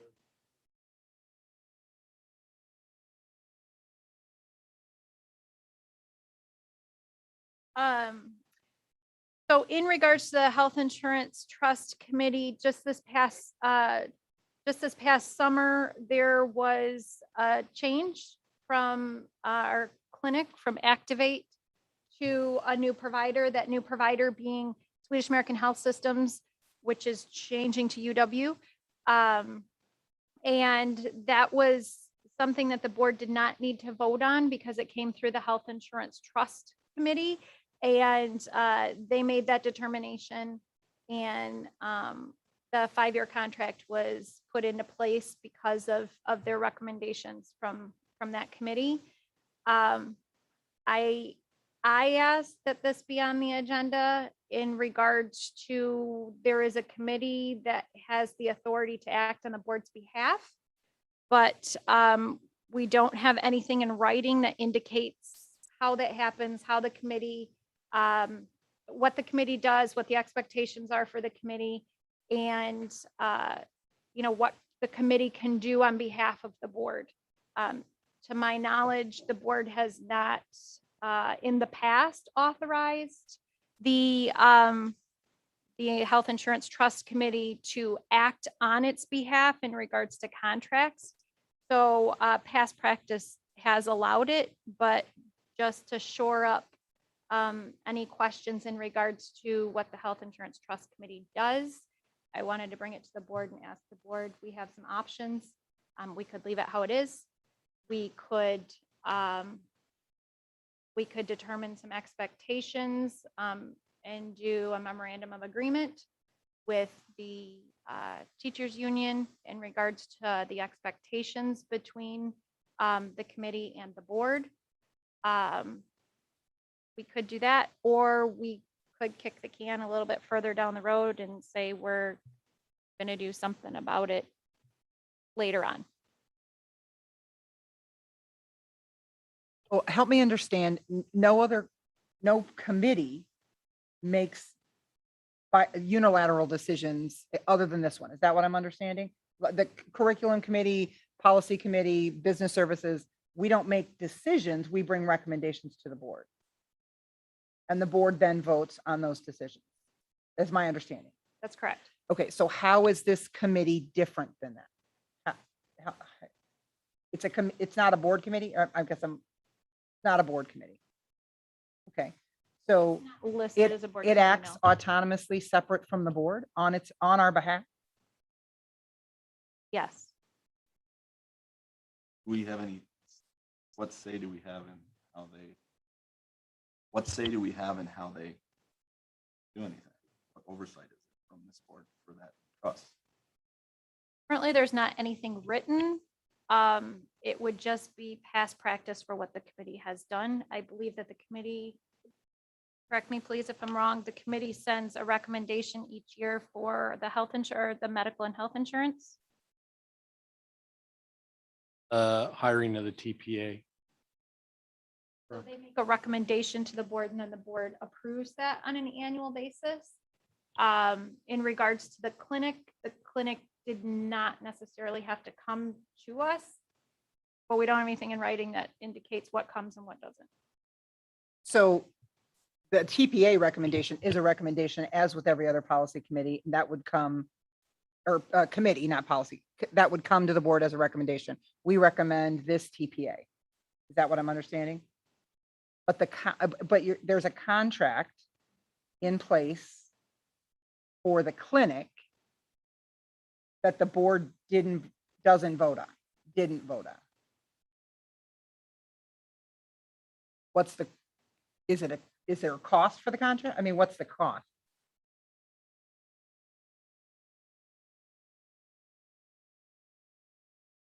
$3 million? Not pesos. Are you seriously? Okay, I'm sorry, I didn't know that. Okay. So is this for steerage to that clinic and then there's a benefit to the teachers then? We aren't discussing.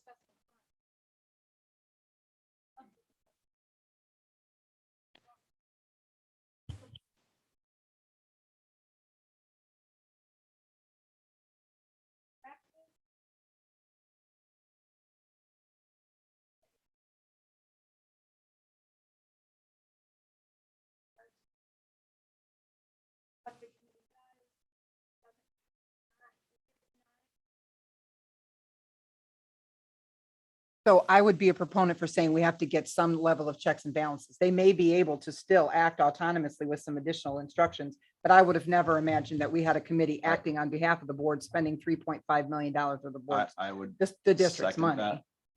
But I don't think we have time to hash that all out tonight. Okay, I don't, and they may still need to make some decisions with maybe a set of Right, fences or boundaries. So let me explain how my understanding is that this committee works and how it's functioned for probably 30 years is the district makes a contribution to the health insurance trust. The employees also make a contribution to the health insurance trust. And so what's happened over the years is those people have made the contributions to the trust and the employee groups have managed the trust. So it's not, that's Yeah. the way that it's been. They've been allowed to just autonomously decide, the level of benefits and those kinds of things, because it's a contribution in from the employee, it's a contribution in from the district. So is it a legally organized trust? We think it is. We're still trying to find documentation. I mean, Okay, but it that's goes been back around for a 30 long years. time too. I mean, this thing's existed for probably 30 years and we're looking for documentation. We've talked to the attorneys. They don't necessarily have anything on file. It looks like it may have been something that's been going on as long as when Mel Brown was the superintendent, that long ago. And it's just kind of operated, in this light with the employees really being the ones to make decisions about, what level of care should be provided to all the employee groups. The contributions from the district and the contributions from the employees are negotiated as part of the collective bargaining agreement. So the district knows what the contribution is, the employees know what their contribution is, and then the employees have been allowed to autonomously manage that portion of the healthcare. I would want to have some additional discussion about it. I don't think tonight's the night to do it, but that's just my voice to say I would want to have some, it sounds like it's maybe worked effectively, but I didn't realize sums of money to that extent, regardless of their source, right? Which pool they're coming out of would be being spent. No changes might come from it, but I would think maybe some additional discussion. Yeah, I agree.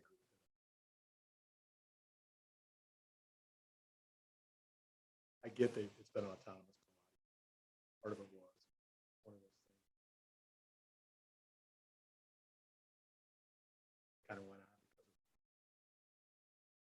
times change, it doesn't mean you have to change it.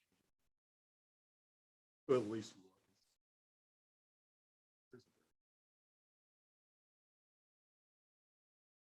Probably a good time to document that, whatever it is that we come to, so that there's no confusion by all parties for that matter. So probably is a good time to, and not tonight.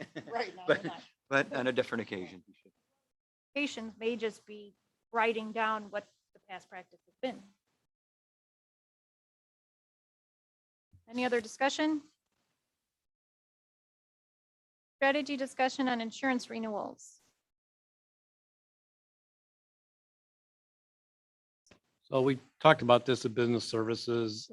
Based on the guidance from last month's board meeting, we did go out and survey about 30 different school districts that are not currently with Click. The results of that were looked at the Business Services Committee meeting. And what we found that a lot of districts just were with a different co-op. There were a couple that were with First Dollar carriers, and they were really, kind of the big insurance companies like Alliant Mesero or, something through Marsh & McLennan or something along those lines.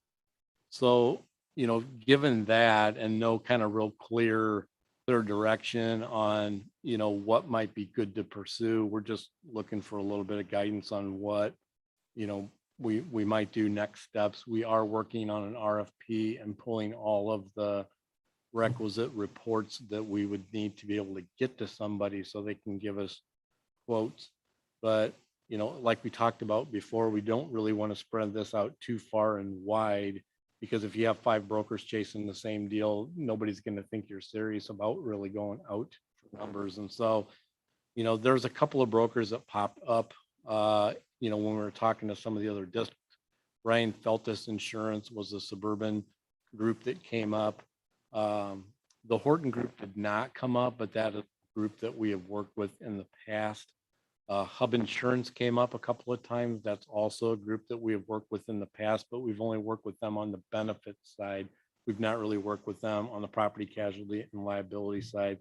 Another thing we, thought might be a good idea is just talk to a local broker to see whether they have a relationship and can get access to the large carriers. And so we're just kind of wanting to know where you guys want us to go on this one.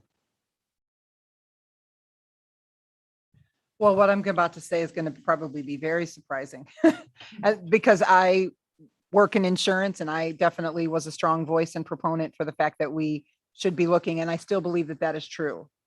But in fairness to the district, where I work, I don't work in commercial insurance, but I work with people who work in commercial insurance. And so I've had some conversation with them about the timelines involved. And they've been very candid to say, you are asking them to turn the Titanic on a dime, to move from what you're doing now to something else in time for a February announcement is going to be very difficult to pull off.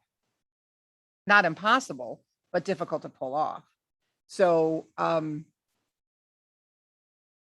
while I think it is very important that we do something that we haven't done in 10 years, we may not have time with, as you indicated, all the reporting that has to be pulled, all the relationship development that has to be established. We may not have time in order to be able to do that by a February 2022. It just might not be possible, depending upon how much energy, effort, and work it's going to take on the part of your team with everything else. While I think we have to keep an oar in that water and be looking for what that looks like and how we find a way to get to that. I think we need, as much as you need guidance from the board, we need guidance from your team, you as the leader of that team, to see how realistic it is that you have time to do everything that would be necessary to pull this off in order to get all the quotes, establish a relationship, get the quotes, and be in a position to make the decisions by a February date. We can do it. So I just need to know which direction you want me to head. I think, again, just because I work in this particular world, I think the bigger the better, right? The bigger entity there is, the greater likelihood they have of being in a saturated point where they're going to know, look, don't even bother here, you're too big, or don't even bother here, you're too small. So I would say start big, and, you know, as far as size of or capacity of agency that you choose to work with. But if you guys think you can do it, that's a big undertaking, and thanks for being willing. I would Yes. second in regards to the size of the agency, because the size of the agency is going to drive how many different companies they represent. So if we go with an agency versus just a single carrier agency, I would say going with a multiple carrier agency, and the largest the better is the better. Yeah, like a Mesro or a Marshall McLennan Yeah. or something like that. Okay. Yep.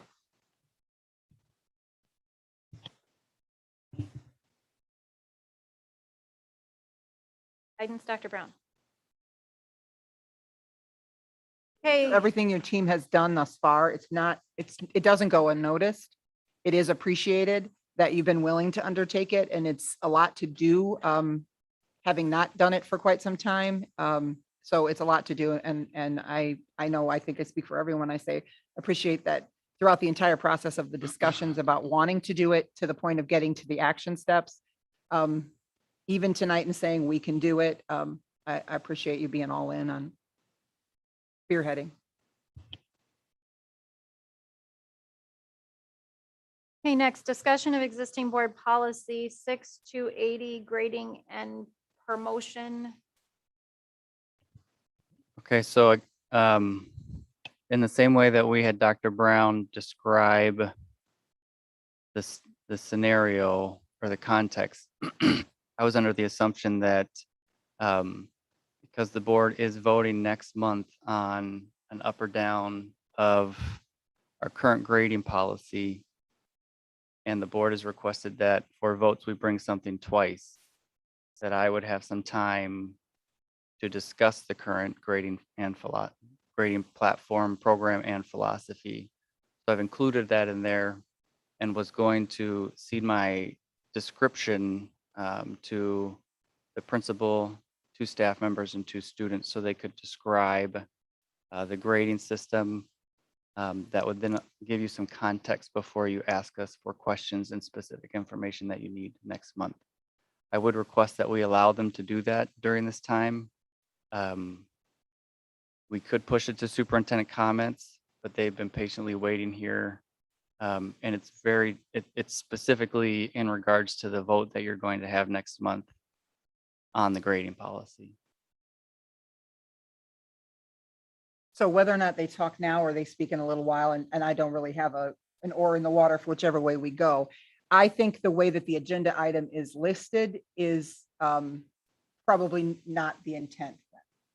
Because it was my understanding that somehow we were going to be having a discussion of the policy, not the program that would be coming up. So that's, I guess, my only confusion is to say, I would have thought that would have said discussion of the currently utilized grading and promotion system, rather than discussion of existing Board of Education policy 6280.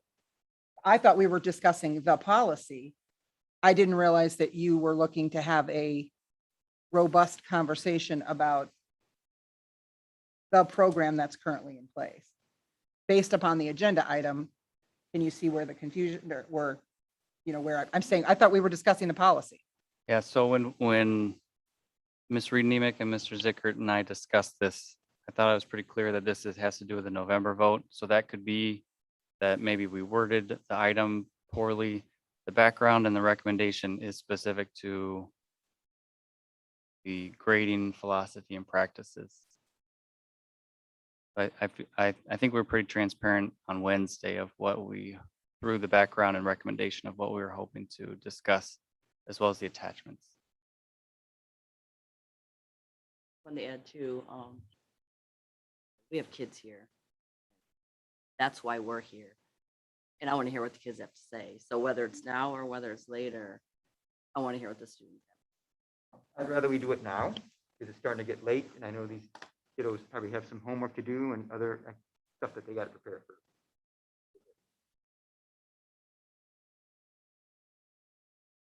Thank you. Is that okay if we do that then? Okay. So in November, the board will vote on whether to continue with the current grading practices or not. So what we're hoping to do tonight is just provide some context around our grading philosophies and practices. Give you some background, how that's utilized in the classroom, and then give you an opportunity to ask us questions that maybe we can answer tonight, but maybe we need to prepare answers for next month so that we can come next month ready with any answers that you need. The proficiency-based efforts that we have are really designed with an end in mind of competency-based education, which is a part of our strategic plan. So with that, I'll just go ahead and kick it off to Mr. Lewis.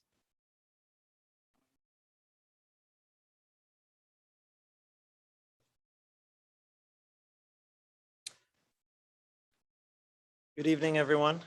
Board members, district admin. Thanks for the opportunity to start having this discussion. It's an important topic, what we've been doing with the grading and reporting system.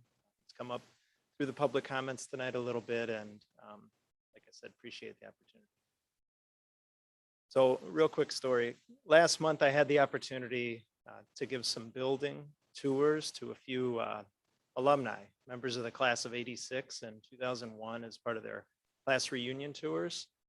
And that's always a lot of fun, you know, to see people reconnect and reminisce and talk about what's the same about BHS and what's different. So, and this particular tour, they were really curious about PVG. And we've got these posters that are outside the main office. They're in all the classrooms. So they were asking a bunch of questions about it. And I explained it. I explained what PVG was, how it differs from like traditional grading, and why we believe in it, why we think it's more effective. And then at one point, there's a gentleman, he asked me the question. He said, all right, so let me get this straight.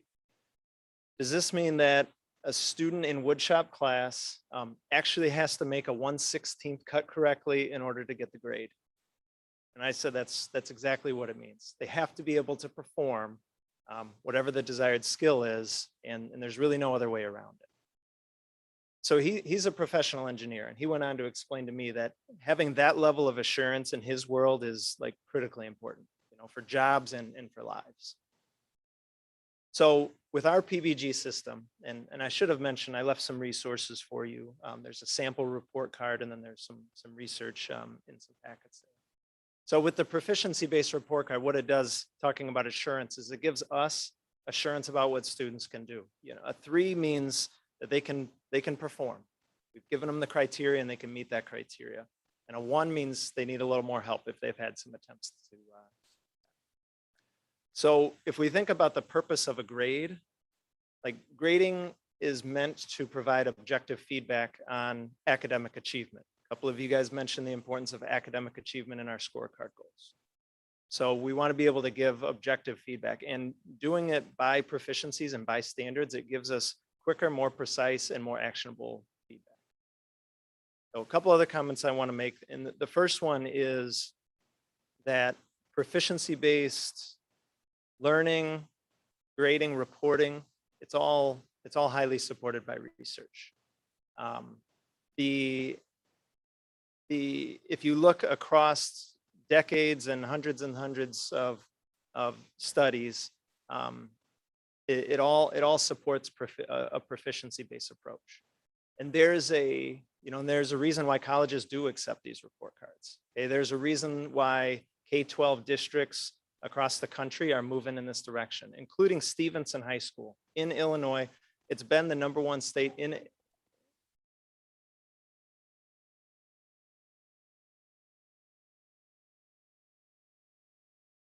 So can it continue? Okay, thank you. So Stevenson High School in Illinois has been the #1 public high school in Illinois for a number of years, and they've got no reason to change, but they are moving in this direction as well.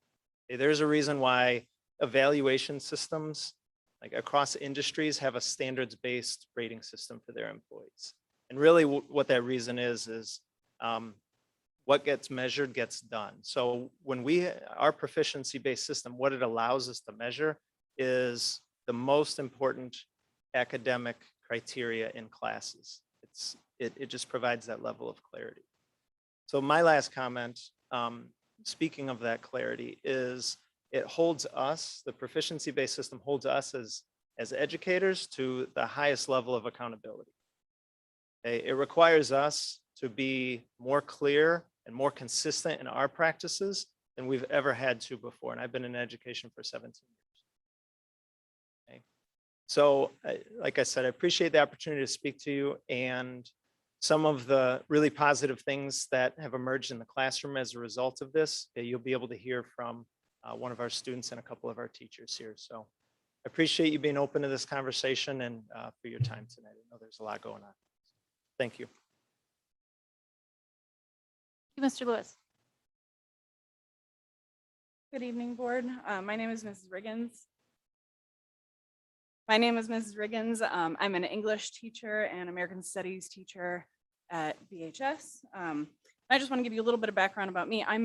This is my 9th year teaching, and I came from a district where we were focused on standards-based teaching, but not necessarily standards-based reporting. As a teacher, as a professional, it's really hard to determine what points go to what assignments when you don't really have a direction. So points become kind of arbitrary. Teachers try to do the best they can. I first got out of college. I started making assignments, lessons. What score do I give this? What points do I give this? And it was kind of arbitrary, and nobody could really give me clear guidance. It was like, oh, there's so many questions on that. Just give every question 1 point, every question 2 points. Make it an even round number, right? That was kind of the goal. As I came to this district, I got here and they said, hey, do you know about standards-based grading? And I said, well, yeah, we do standards-based teaching. And they said, no, standards-based grading, we have scales. I said, what's that? And then I, kind of got taught, oh, this is what we're doing. And I said, that makes a lot more sense, because now I can actually start talking about what the skill is that the kid is learning. Fast forward a couple years, we've gotten more into the practice. We're in proficiency-based. Proficiency-based without Empower made more sense because it got rid of the arbitrary points. I now have 1, 2, 3, 4. I can talk to the students. I can tell them specifically based on the scales, where are they at on the skills that I'm expecting them to do. With Empower this year, everything has started to click. The students are understanding better and better and better. What am I trying to do? I used to have kids come to me at the very first years I was in the district. I literally had a student come to me and say, this was a repeat student repeating the class, last 2 weeks of the semester. Hey, Ms. Riggins, what tiny assignment can I do that's really easy, that's gonna get me enough points to get me to a 59.5%, because in this district, we rounded that up to a 60%, and the student got a D and passed. But he was only looking for what tiny, small, minute amount of work can I do to actually get that. I don't get those questions anymore, and I love it. I get the question of, hey, Ms. Riggins, how do I show proficiency in this skill?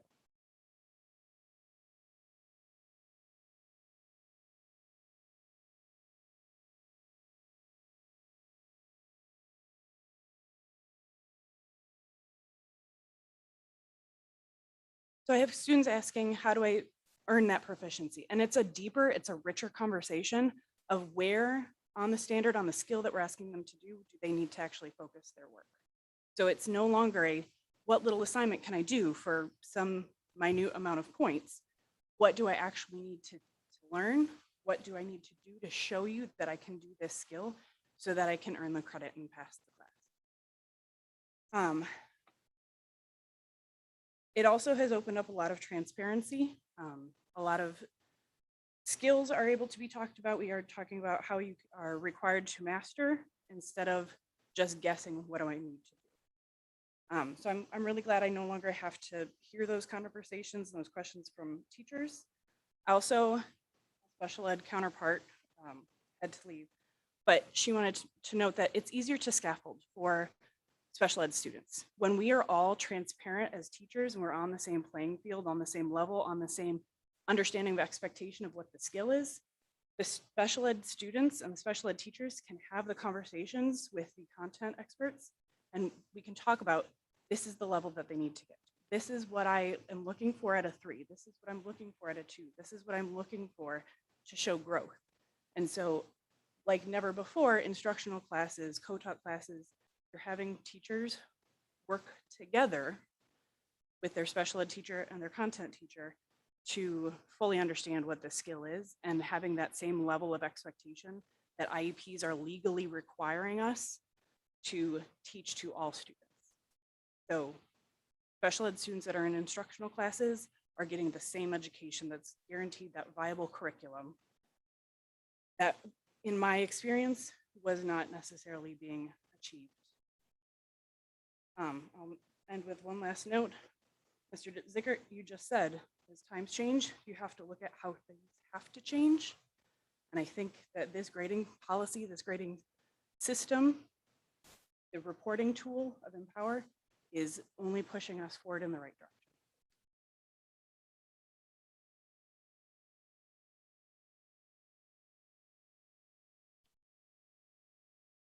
My name is Bridget Przybilski. I am a math teacher over at Belvedere High School.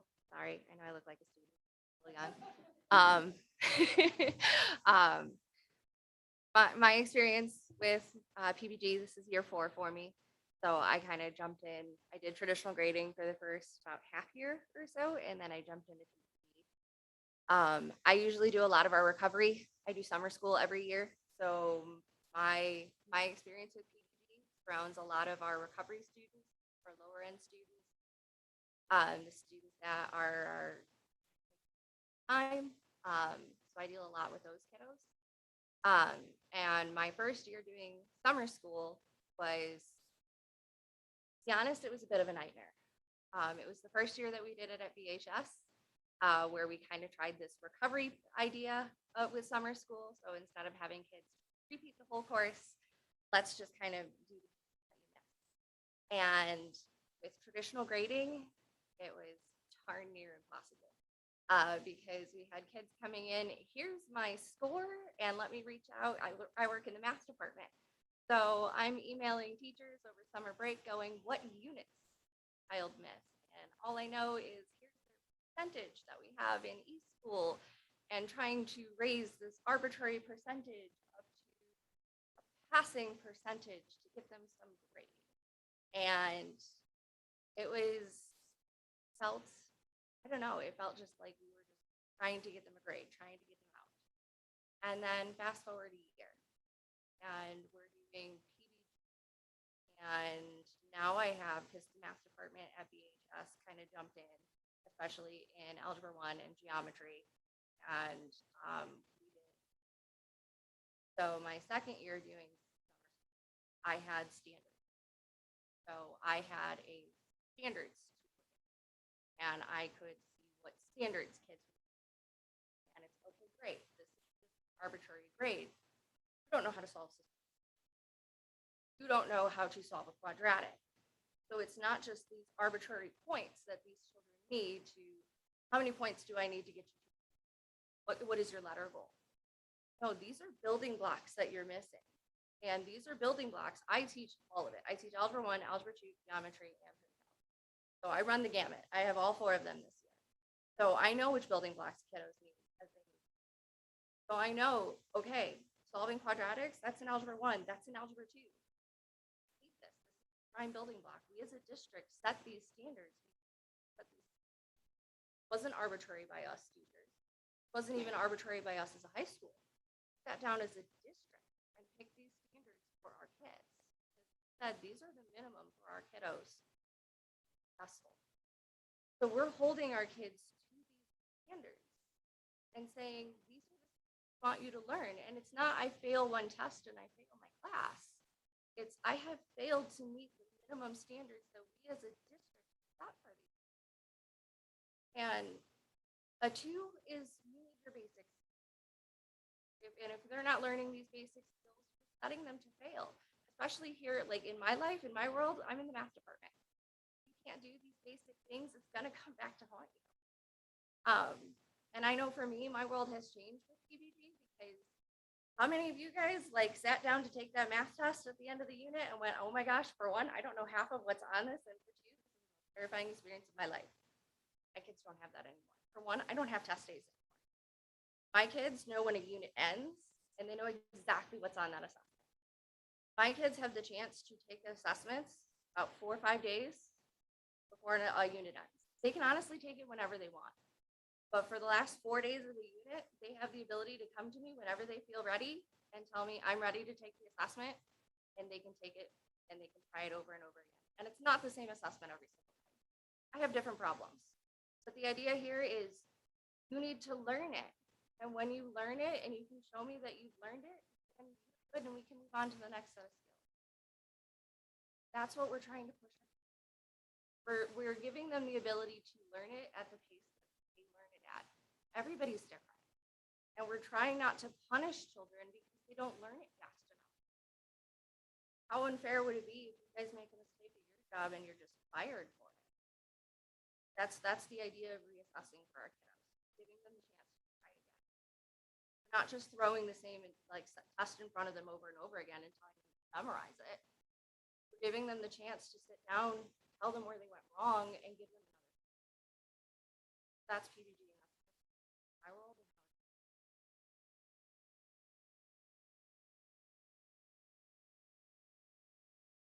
Thank you. My name is Ruben Hernandez. Not a student. You can tell from my hair, but I am a graduate. Graduated from Belgrade. I was that kid. Technologies, crafting, construction, mechatronics.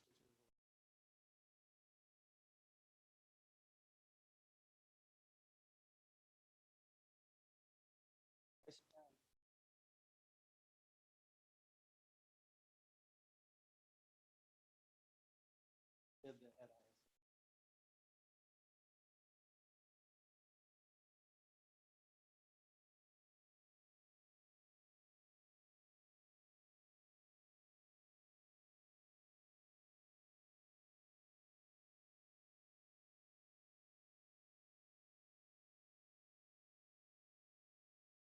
Oh, struggled in that.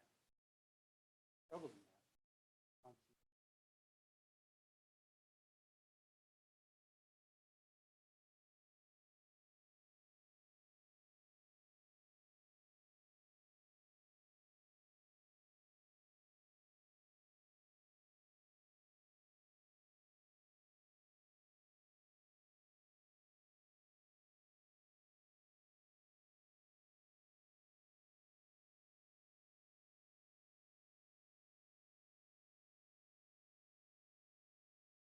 That being said,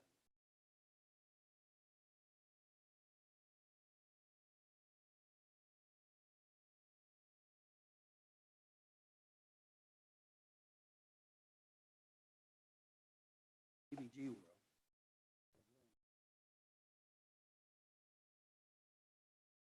They're at the 2.0, really. They don't have experience.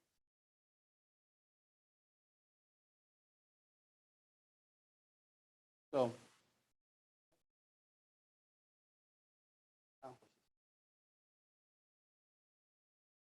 performance reviews.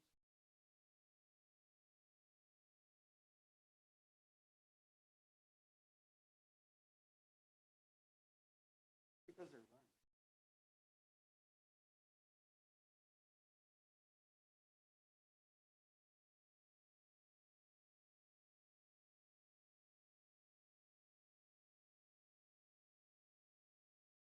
Me,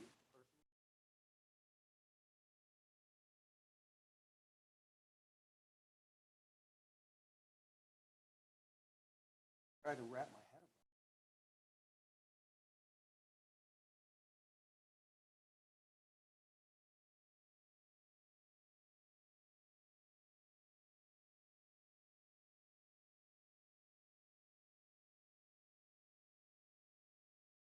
around. Me about it today.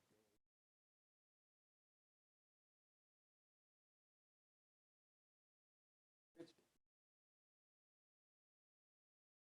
thought about it.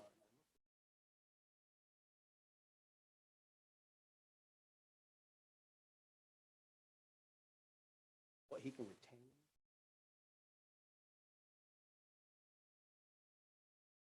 Or want to teach actually coming. What can you do? Mr. Lewis, 16.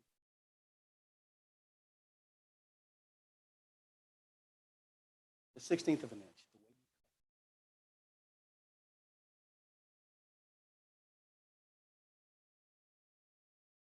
To me, this is what.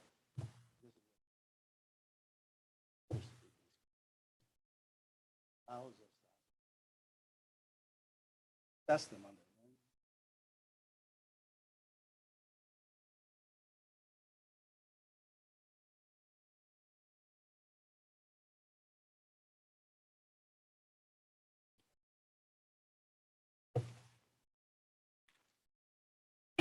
Hi, I am Misty. And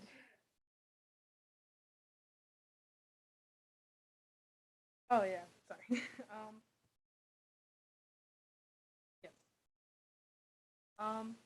Sorry if I'm a bit shaky. Kind of scary as a student being surrounded by adults. So for me, I want to start off by saying that I like to consider myself a good student. Up until about last year, with COVID, I was getting all A's. I was fine. From grading systems kind of impacted. And that was, I think, more so that had to do with like at home, having so many things, changing systems on top of and grading and on top of a pandemic didn't, but I believe that as time goes on, things start to make sense. For example, my freshman year, I ended with a 4.0 GPA. My sophomore year, I failed 3-4 classes, and that was hard for me to take in. And I don't think that had to do with because I would sit on the Google Meet and I knew what I had to do. It was just the mental block that I couldn't do. And I went to summer school for English, and I was out of there, I want to say a month and a half early, because of I showed that I could write a pretty good essay, and the teacher who was in charge of summer school helped me. She helped me understand what I needed to have in my essay, what I needed to show in my essay, how to get that 3.0. I got the 3.0 and I was out of there. And even then, I finished another standard that I didn't meet in sophomore year. I finished that in 2 days. It did not take long because in me, I knew that I could show it, but it was just that mental block during the year of everything going on that I told myself I couldn't do it. But I went back to school. I sat in a classroom, and that is my normal setting. Ready to learn. I think if everyone gets in that mindset of I'm here to learn, and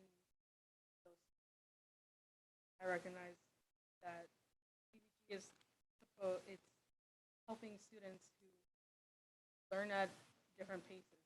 I know during my sophomore year, a lot of my teachers tried helping me. They gave me time, they helped me. I didn't take that help. That is not because of PBG, because of that mental block. And a lot of this stuff, everything.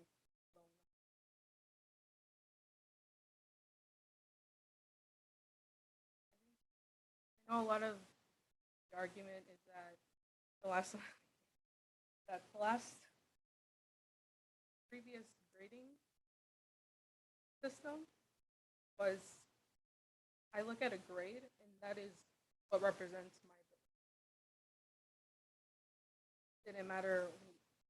I remember specifically 7th grade in math that gone through the whole year and I've been doing fine. And we got to the very last unit. I did not understand it. But in my head, I told myself, I got the rest of this.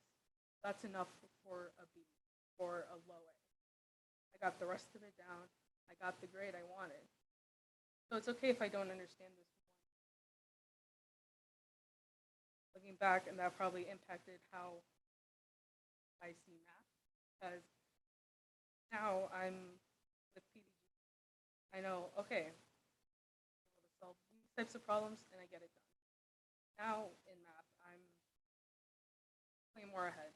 The first day we do it, I understand it, and I know that's not the same for everyone, and I think that's why it's good that I recognize that other people don't have those same, and that is okay because everyone's different.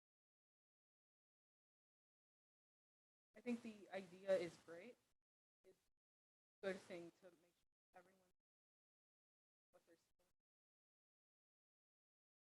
But I think the execution coming here, I didn't feel comfortable just bringing my own opinion here because I was told about this. So I asked around my peers and even more so my whole team how they felt about PDG. And a lot of them expressed that same idea, that the idea is great. How we want everyone to learn, but the execution little area. I know for a lot of, and myself included, report cards, a lot of us came home with a D as the average. And it didn't really represent how we were doing in the class. And a lot of us still, and parents, still have that mindset of the letter is one, but it's not. It's what I'm learning. And I think just fixing how that looks, where it will matter, because looking at the report card and saying AA is kind of like, oh my gosh. But in reality, that student might have just not done so good in that area. So I think the presentation is really where it needs to fix. But in reality, the idea, how it's going right now for me, I think it's going really great. I know exactly what I need to do, and I think it's also emphasizing to teachers in the first place, emphasize what they are looking for. I know I'm very lucky to have great teachers, but I think it's important to express that to all teachers, express to their students what they are looking for.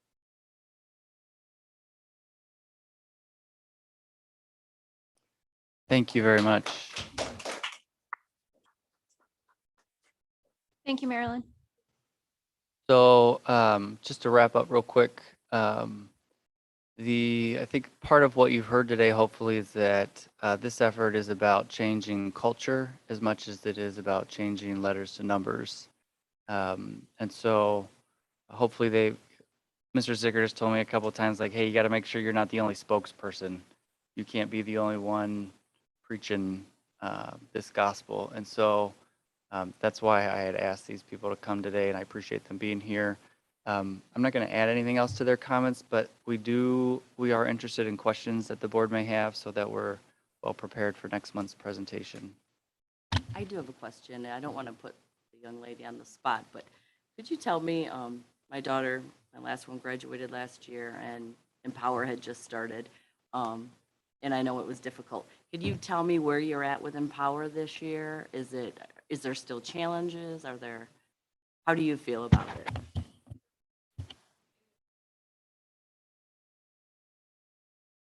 If you go up here, if you go up there, then people, we can get on the recording a little bit better. Thank you. Empower, I know last year just switched.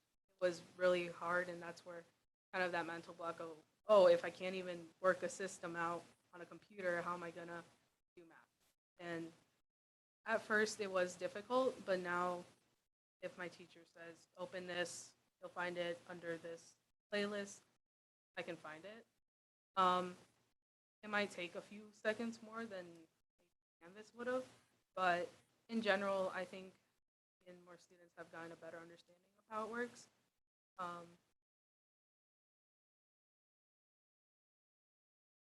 So put the teachers on the spot. I know I've heard there's glitches, there's problems, especially when you have co-teaching and that. Is that still going on? Is that how it is? Jump up. She's Yeah, asking whoever. anybody to jump up. Either one. It can be, it's still a little buggy from time to time. But I was PBG with Canvas and I was PBG with Empower. And the small little nuances with Empower, it's trying to do PBG with Canvas was a nightmare because Canvas was not designed for PBG. Trying to use the gradebook of Empower, it's so fast, it's so easy. We've changed a lot of things on the back end to make it so it'll do a lot of the grading for us. And what I mean by grading, I mean it'll kind of do some of the calculating for us, so we're not sitting there and trying to like update overall standard scores and stuff like that. So it kind of does some of the, you're not having to push quite as many buttons and stuff. So they've done a lot of work to try and make it more streamlined for us. And they've kind of, last year was kind of the trial run of it and making sure that it's working for us. And this year they fixed a lot of the things that we were like, hey, can you make it do this? So they did a lot of that for us over the summer. It still has its ups and downs occasionally, but I think it's a lot less clunky, the word I would use, than it was last year. I want to add one thing. I was doing PBG as well with Canvas, and the downfall with Canvas is I was having to every single week send out a parent email. This week we're focused on this standard, this standard, this standard, and this standard. And so like I was having to communicate that to the parents and then give them the matrix and be like, here, calculate out their grade. I would have one-on-one conferences with students so that they were aware, but the communication tool of Empower helps a lot because I don't have to do that now. It's part of the report card. And I know there were some bugs with the report card going out and stuff because teachers weren't totally sure about which buttons to click and stuff. Last week, people were accidentally, Empower auto saves a lot. And so if you aren't aware that it's auto saving, it can mess things up. But with a little bit more time, I think we will all become experts in that. So.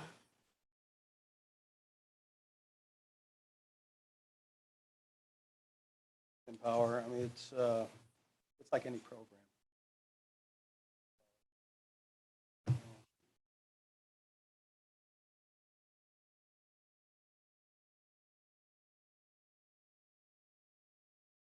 But to me, it's a great tool. Out of myself.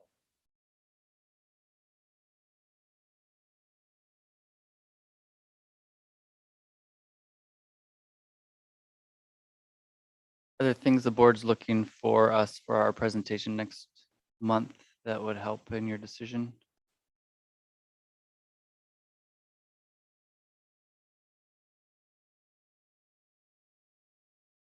Yeah, so again, this is a business meeting. So I am, as an administrator, going to make a proposal. So I did bring people for that purpose. The way it was listed on the agenda. In their defense, the way it was listed on the agenda didn't state that that it was the policy. I think it's misleading at best.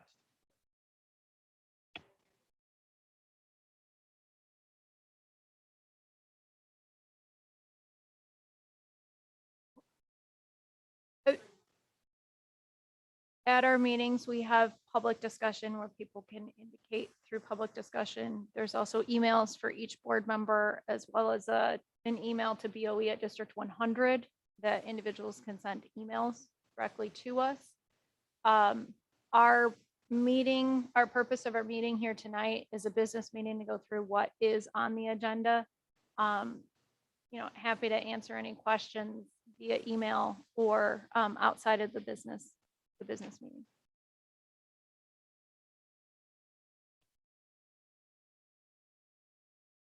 Opposing views are really important for a discussion like this. It's what makes America, America, democracy, and debating ideas about the best way to move forward to provide the best outcomes for all people. At BHS, we welcome healthy conflict. We welcome opposing views.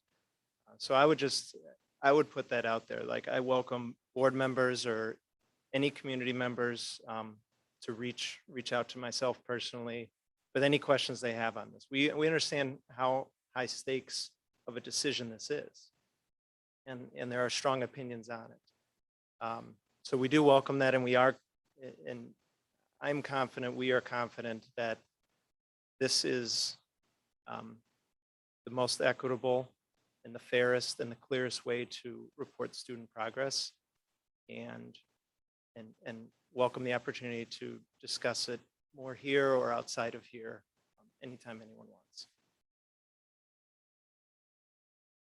Mr. Lewis, I appreciate that. I would say that we do have board protocols that typically send our information through Dr. Weisman. So if you do get questions, it'll probably be through Dr. Weisman. Just so you're aware. I'm sorry, I want to say really quick, that is true. There was a time trade secrets they talked to discussion on PVG. I'd like to continue that discussion later. It was a good discussion. But the board protocols did change, and I didn't want to, I'll be candid, I didn't want to violate. I don't think he really thought that. It was just, that was in the context. I just have two really quick things. I think sometimes he not misunderstand. We're equating the standards and reporting. I think going to the standards has always been a good thing. I don't think there's anything wrong with that. I'm not saying there's anything wrong with the reporting. My disagreement in the past has been with the process, how we've done it, and how much PD we've done, and how much we've informed the kids, how we've made them partners, how much involved them and the teachers have been in this, which I don't think for something like this has maybe been quite what I would have liked to have seen it like. I mean, I'm right, it's just what I would have liked to have seen it like. I'm probably the only one in here, except maybe close to my age. I don't think that close, but close enough, is that I asked a question in public comment 2 or 3 years ago. And I wasn't on the board, but I did come and speak quite a bit. We did, I'm one of the few that's actually been through this before in their lifetime. This isn't new. I know you've been doing this 17 years. I've done it a long time. Usually ideas in education, you see come around more than once. Do it long enough. You'll see cooperative learning come around with different names. I referenced back in the day when we saw multi-age classrooms, which is kind of this same concept in the 90s. We don't do that anymore. So, I mean, there's been a lot of things we've talked about over the years that were good ideas at the time, but for whatever reason, good or bad, they've kind of disappeared. In the 70s, I went to Winnebago High School, or Winnebago schools, K through 12, the country, west of Rockford. I was in 8th grade in 1973, which is how old I am. 1973 in 8th grade, we had this. We had this system. They integrated in Winnebago. Rockford turned their school district into Kennedy and Eisenhower and those schools that some of you know exist now, but were built in the 70s. They were built differently than like Wilson and Lincoln Middle School and Flynn Middle School, because they wanted to incorporate these concepts. And they did those most of the time, I would say, through the mid to late 70s. I then was a student teacher at Eisenhower in 1981, and they put all the walls back, and they went away from the concept. They went away from that. So my question then my question now, my question 3 years ago was, I've seen this all happen before. And I'm not saying I'm not a proponent of it, because if you look at the timeline on this in 2011, I know how this started in 2011. So I was actually around then in the district. But what I wanted to know was, what are we doing different now to ensure this is going to be successful that we didn't do in the 70s when all this stuff failed and it went away? And I'll be candid with you, I've never got a good answer. I mean, I think that's part of the problem. The other problem I think we need to address is looking at this, there has to be some substantive way. I mean, there had to be a reason we changed it. If there wasn't, there should have. I mean, I'm confident there was. But then I think we need to be able to explain what benefits we've had from this if we want to continue doing this. In other words, if this is really the really good thing that you guys believe it is, I believe you guys believe that, is that then there has to be some way of convincing people that's in their best interest to do it, especially the ones that don't really want to do it. They're used to the old system and aren't successful with this. I mean, the people that I found when I did this in the 70s, the people that were the hardest ones to convince were the ones that were successful in the old system, because they were successful in the old system. So I think those are a lot of answers that I to this day think we need answers for. I don't think, to me, I agree with, I can't remember, was the teacher, one of the kids said, it's about the learning. I mean, we can report all we want, and we can have multiple ways of reporting all we want. But at the end of the day, the reporting should be secondary to the learning. The learning ought to be the most important thing, and knowing the kids learn whatever it is we want them to learn. Now I think you have to include in why. Because in my generation, we did it because we were told. Today's generation wants to know, yeah, we have to do it, but why? And there's always that why in there that wasn't before. So I think we need to remember that too. I mean, I think sometimes we get so caught up in the reporting, forget about the learning part, and that ought to be, my opinion, that ought to be priority one, with the reporting maybe dovetailing after that. So do you, we've got some people here today. Would you like to ask them any questions about professional development, what they feel like is going differently now that's supportive of them, how this prioritizes or supports learning? I'll make this quick, because I know this has gone on longer than a lot of people thought. That one of the things it talks about in the philosophy was it talks about the students becoming involved, becoming part of their learning, even when we go to personalized.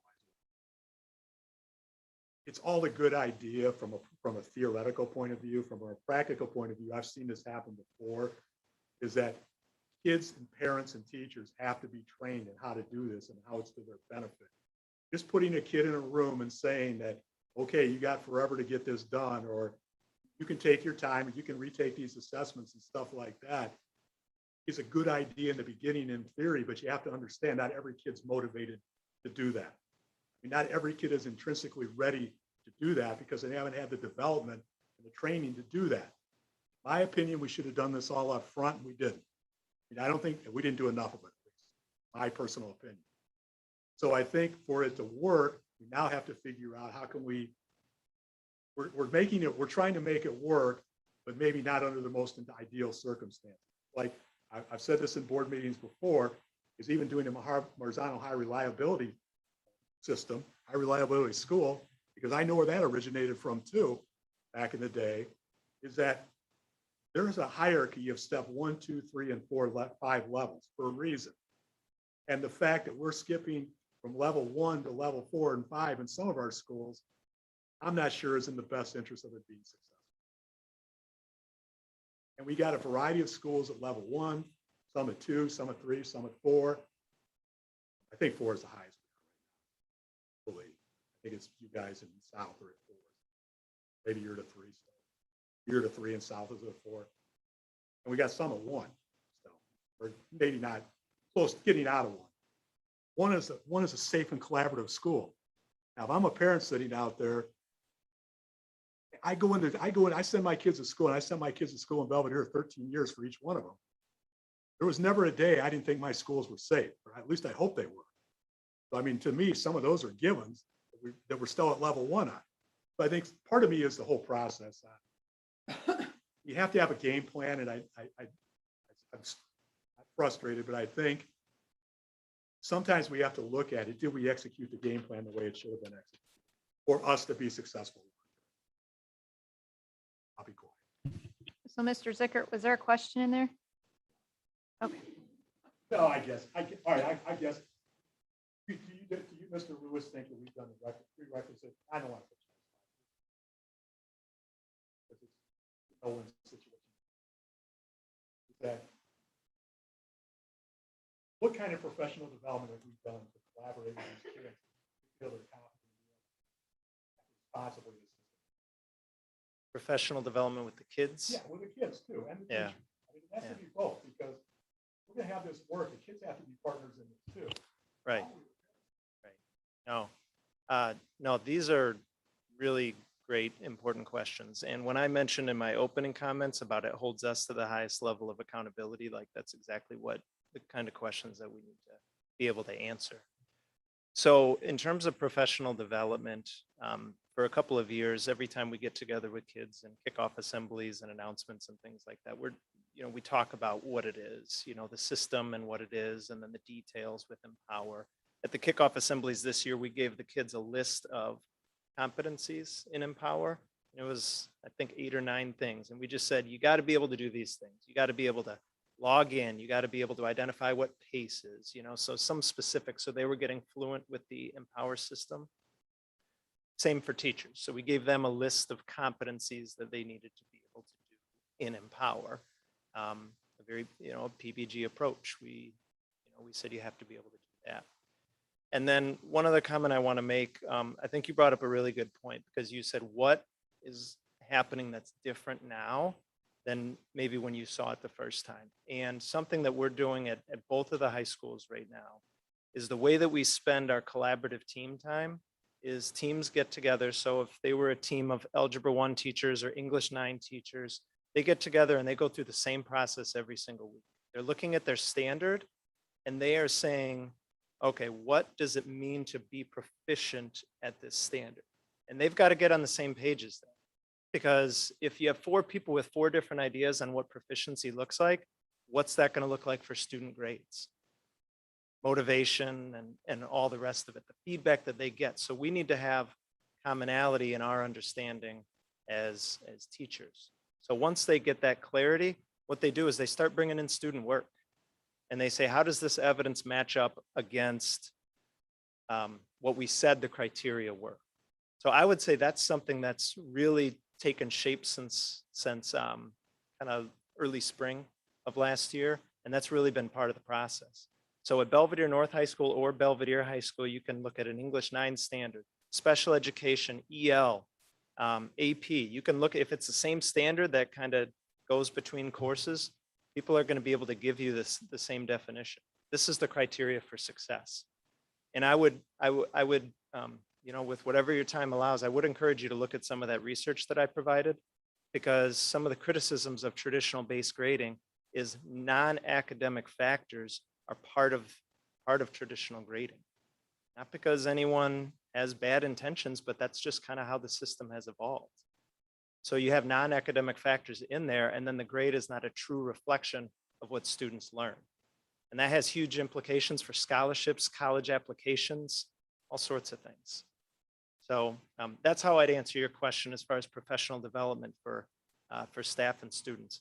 But someone asked a really good, Mrs. Hauk asked a really good question about glitches in Empower, and we do, I mean, there are road bumps, there are obstacles that we need to tackle. We do that collaboratively because and then just keep moving forward. So, thanks for the opportunity to respond.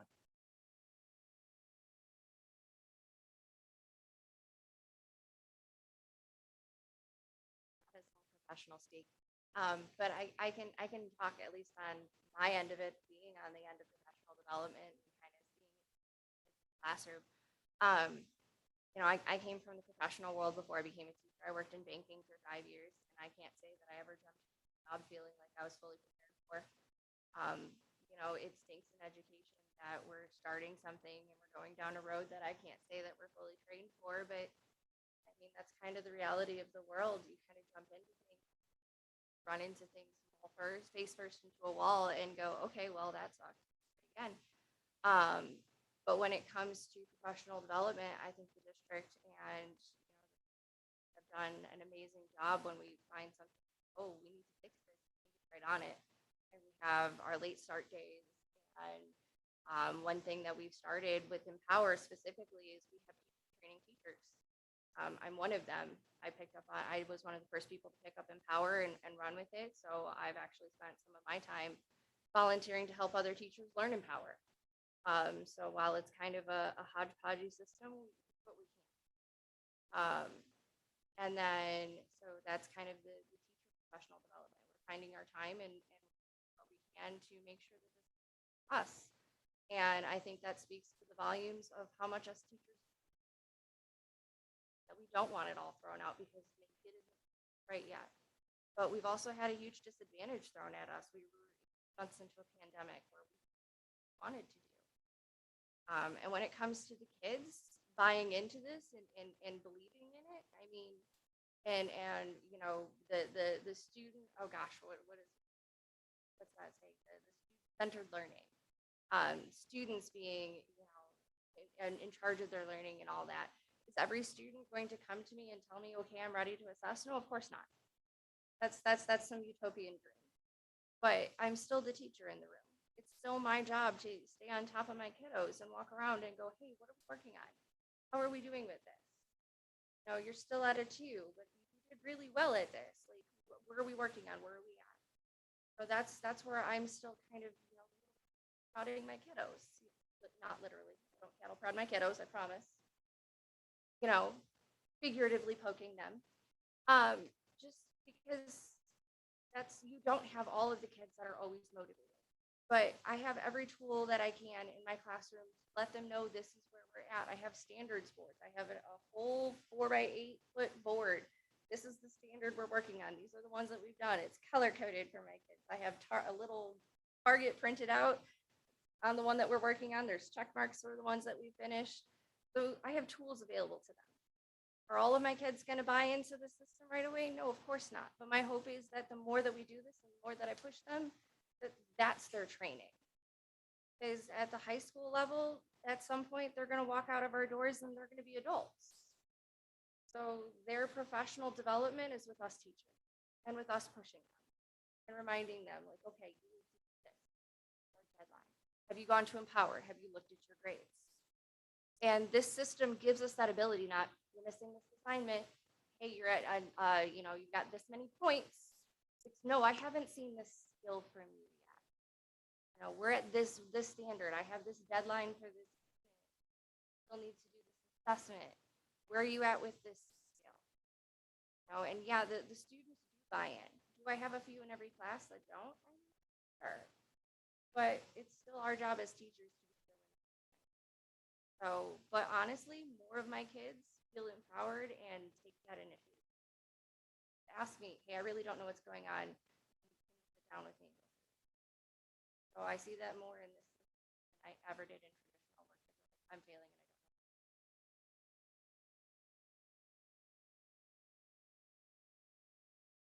don't know. And I don't need this question answered tonight, but Okay. you had asked for Mhm. for some. And a lot of the stuff that I've heard tonight, and I believe that Mrs. Riggins had indicated it very well, that there's standards-based teaching and there's standards-based grading. And in Illinois, we have to teach to the Illinois standards. And so indicating to a student that standards-based teaching is not the same as standards-based grading, and they're not synonymous. But yet, a lot of what I'm hearing is, well, the student needs to know where they are on this standard or this standard. That happens no matter what grading system would be used. So I would just say an indication of kind of explaining the difference between standards-based teaching versus the standards-based grading.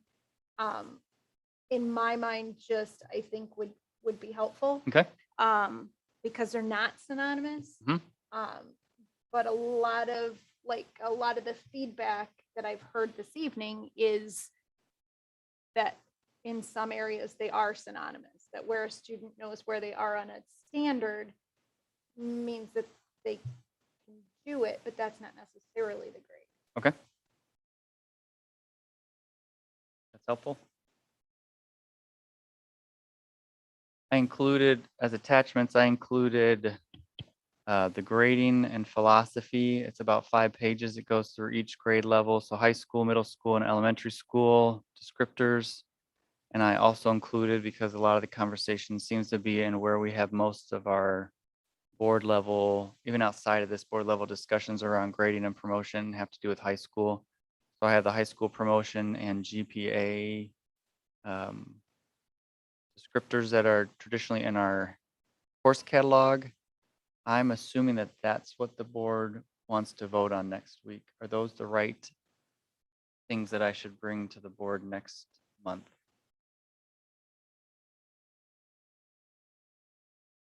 Philosophy statements, how we take 1s, 2s, 3s, and 4s and turn them into A, B, C's, and D's, and a promotion and GPA calculation. I'm not trying to understand PBG when I vote on whether or not we continue it. I'm trying to figure out if it's working and we're seeing results from our students that is moving the needle. And I appreciate absolutely every one of you teachers. I appreciate what you do, and the student who had to leave, and administrators as well. And this is not in any way a criticism of that, but no, but first and foremost, I think it seems very disingenuous how we got here tonight, right? We talked about, we were going to have a discussion about a policy, which really became a conversation about PBG exclusively and specifically, but none of it had to do with the discussion surrounding what are the results across all grade levels who are utilizing the program, and what improvement have we seen? I say this emphatically. I think Empower is challenging, right? We see that every day. There's all the memes out there about the whole, black cube of death. But you know what? If it's working and we have student results that are off the chart, or that our trajectory is good and we're heading in a positive direction, and we're seeing not flatlining, but actual improvement. Not, well, we're at a 1, but we could see us getting to a 2 as it relates to the I always get it wrong, high reliability, HRS. I'm saying if it was more work, and I adore teachers and I support their work, if the program was more work, if PBG was more work for them, but knocking it out of the park in student results, I don't think there'd be any question that teachers would say, yep, it's hard, but I'm totally on board and I want to do it. But I don't want another PBG orientation. I don't want another, what is PBG and how do we convert a grade? I want to know, how is our district performing after years of being on the system? Are we seeing substantial improvement over prior programming, grading, reporting, or existing grading and promotion programming? Is this working whereas those were not? The results of the work, not how to convert a grade, not what is a 1 as it converts to a, but where are we at? Where's the performance of students on a whole within secondary, primary? The results, not another conversation about what is PBG. What does it look like? How does it translate?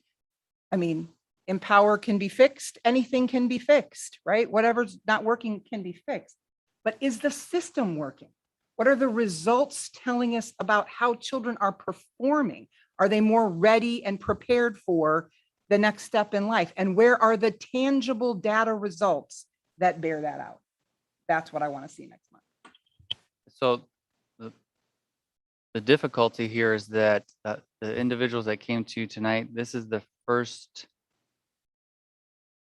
what are we at, 2 months of the implementation. We have been piloting it and using it with small groups of people up until now. So it does seem like what you're asking us to bring you is implementation results on a system that we've been using systemically at the high schools for 2 months. At the middle schools, we began during COVID, the COVID year. So I can give you stuff on elementary school that we did for 1 year before COVID hit. And I'm having a hard time figuring out what type of data you are asking me to bring. I apologize if it seems disingenuous. I included attachments that I thought were relevant and the conversation room was relevant for the vote that's coming up next month. I thought we were clear on that when we did the agenda review. But I don't know what to do other than put in front of you people who are doing it and letting them tell the stories of how it's working, how it's impacting their craft, and how it's impacting their students and the work that they do together with their peers to make our schools better places. Because in order to measure the progress on that, you have to let them implement it for a couple years. That's my assertion, is that if you want to really measure the impact of a program, you have to let these people implement it for some period of time. I wouldn't disagree. I think the problem is, take the elementary. They did it 2 years pre-COVID or almost 2 years.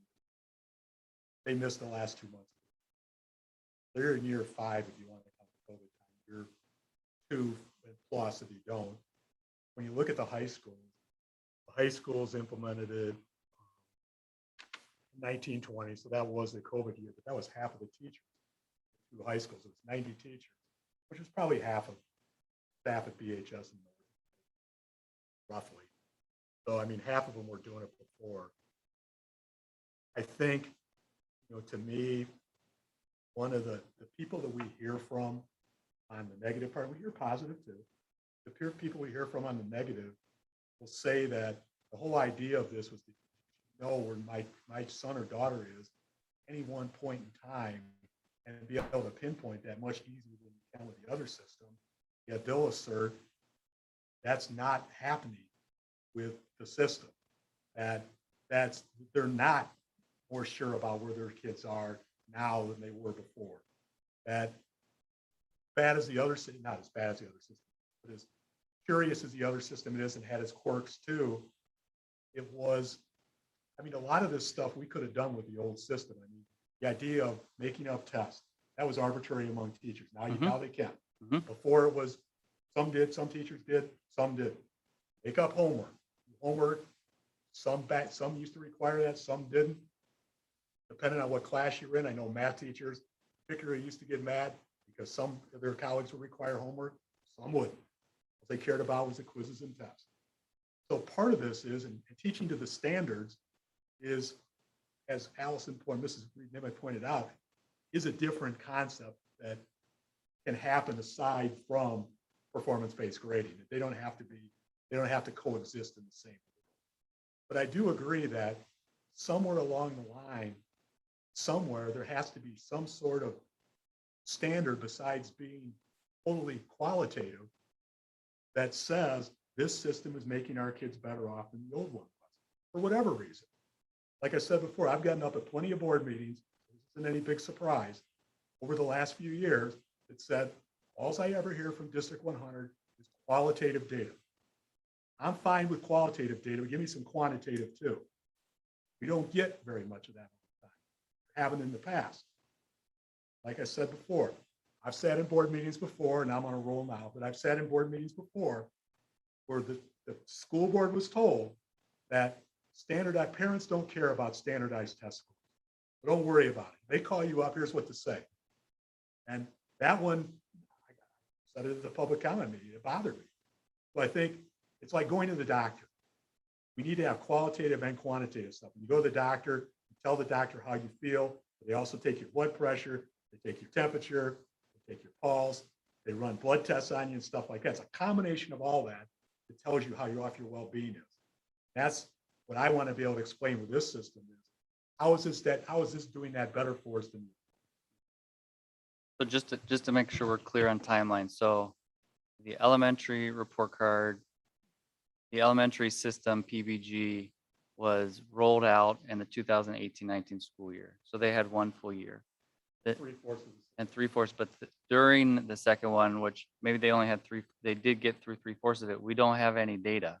like end of year data because they didn't take a state assessment system, any state assessments.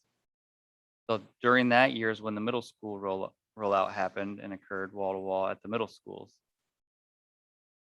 And they've only been doing it in a pandemic situation.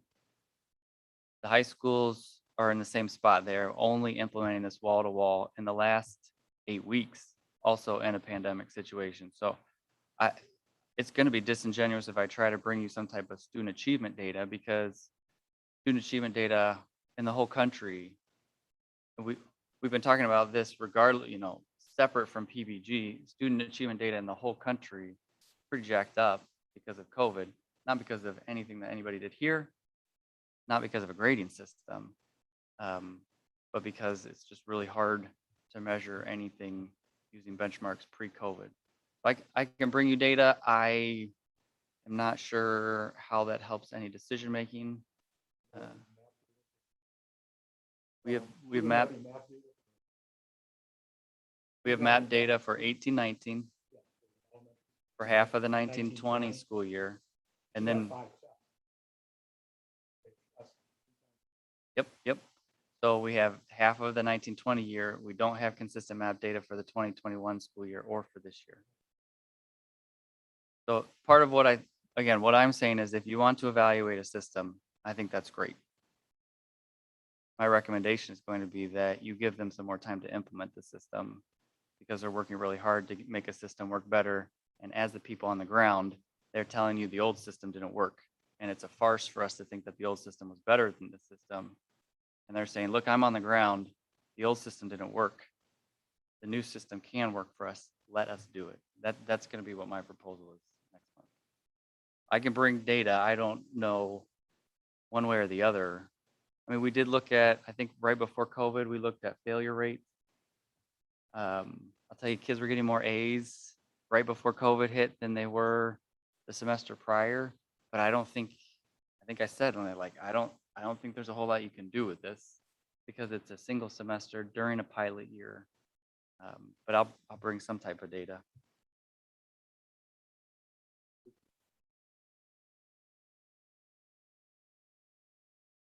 I think 4 years. 4 years. So the first year, there were just a handful of teachers in the school. Second year, we had about 50. The third year, we had about 90 teachers. And year 4, every teacher had to do it unless they were retiring in at least one class. Bottom line, COVID hit. We can't get rid of COVID. We can't wipe it out. It'd be great if we could.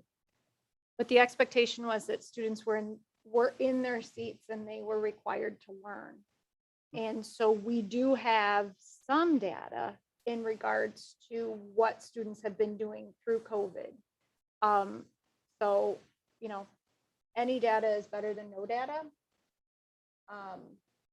So, we didn't excuse students from not having to learn or not having to meet their standards. So we've got something. Yeah, I just don't have any baseline data to give you to compare it to. That's the problem. I can give you data, I just can't tell you what it should be.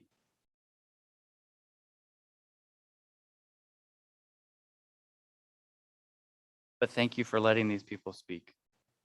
Appreciate that. If that was a misunderstanding on my end, I apologize. Okay, so moving on to discussion of strategic plan.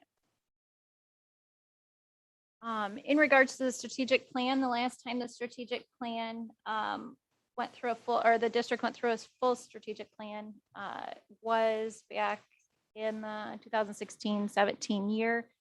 There was a large committee that was developed that had feedback from many stakeholders.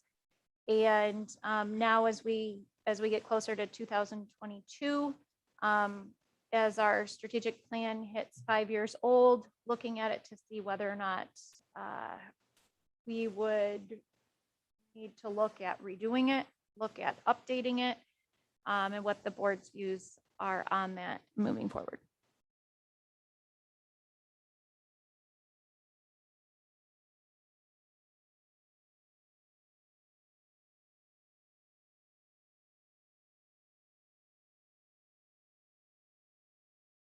you like this to come back again for discussion? Are we thinking we don't need to redo it?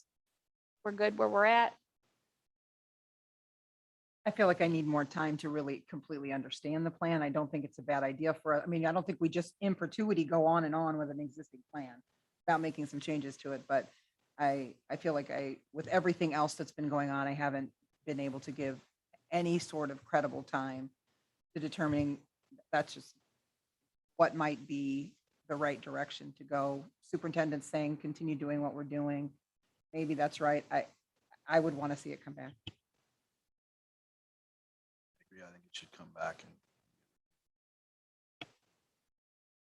So January, February, March time, rediscuss? Sound good? February, maybe we'll kind of meet in the middle. Okay.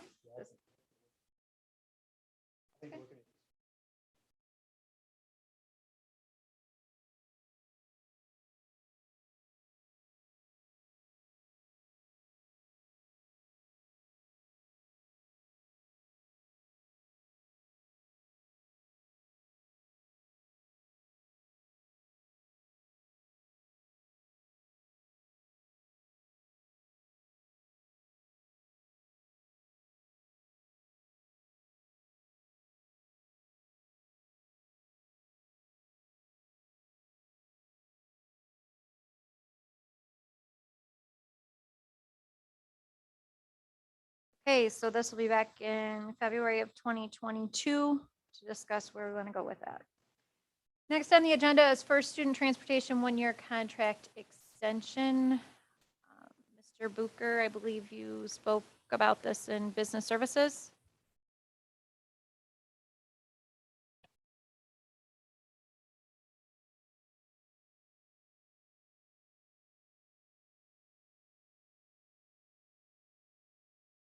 Just real quick, we are coming up on the end of a contract, so this is a really, really tough time to try and bid out transportation right now. So we would like to try and negotiate a one-year renewal with First Student. If we don't like the numbers when we get them back, then we can always go out to bid. We have plenty of time to do it. We don't try and pursue a, renewal here at the end of the year. It's going to get tough to be able to put a bid spec together and get it out. we're one of the few that actually has most of our routes going and they're doing Correct. okay. Yeah, we're running all of our routes right now, and we're, I think, maybe the only district in the area that is, so. Well, I'm just one voice, but they say I'm good with that. Anyone else?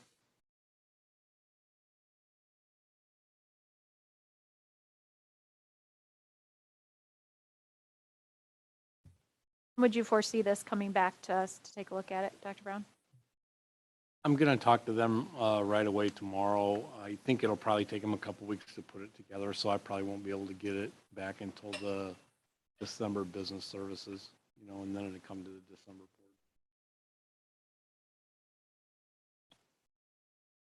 Anything else? Moving on, Rockford University discounted tuition opportunity for teachers. Something that was discussed, I believe, in the Business Services Committee as well. Mr. Booker? Correct me if I'm off here, but basically, they're redoing the contracts with all of the school districts, right? Because they're not the same. Correct? The Rock Valley College. That's the Rock Valley College. This is Rock Valley. Well, essentially what this one is they're trying to put a cohort together and offering discounted tuition if they can get at least 20 people involved. In the past, we've participated in this and helped with some financial incentives to staff to be able to fill hard to fill positions. And so it's not something that we've budgeted any money for in this current year for a new group. We have budgeted for the groups that are going through right now, but we haven't budgeted anything for this current group, and they're hoping to start in January. So, it'd be one of those things that if we're interested in continuing with it, we could probably figure out a way with Rockford University to make it work. because I think they would put off billing us probably until summertime when we could push it into the next budget year. But regardless of whether we, help or aid financially for our staff, if, they can still get in on this as long as they can put 20 together and then still get the discounted tuition. So right now it's really whether we want to participate, financially and helping to, cover some tuition costs for hard to fill positions. I think participating for hard to fill positions is a good idea. It might be an attraction for some, or possibly, a maintenance for some teachers that they wouldn't be looking elsewhere to go anywhere. My only request would be if we did something like this, that we're not making outside agreements outside of the bargaining contract for teachers. So if we did something like this and we don't have it bargained, that we would do like a memorandum of agreement or something like that.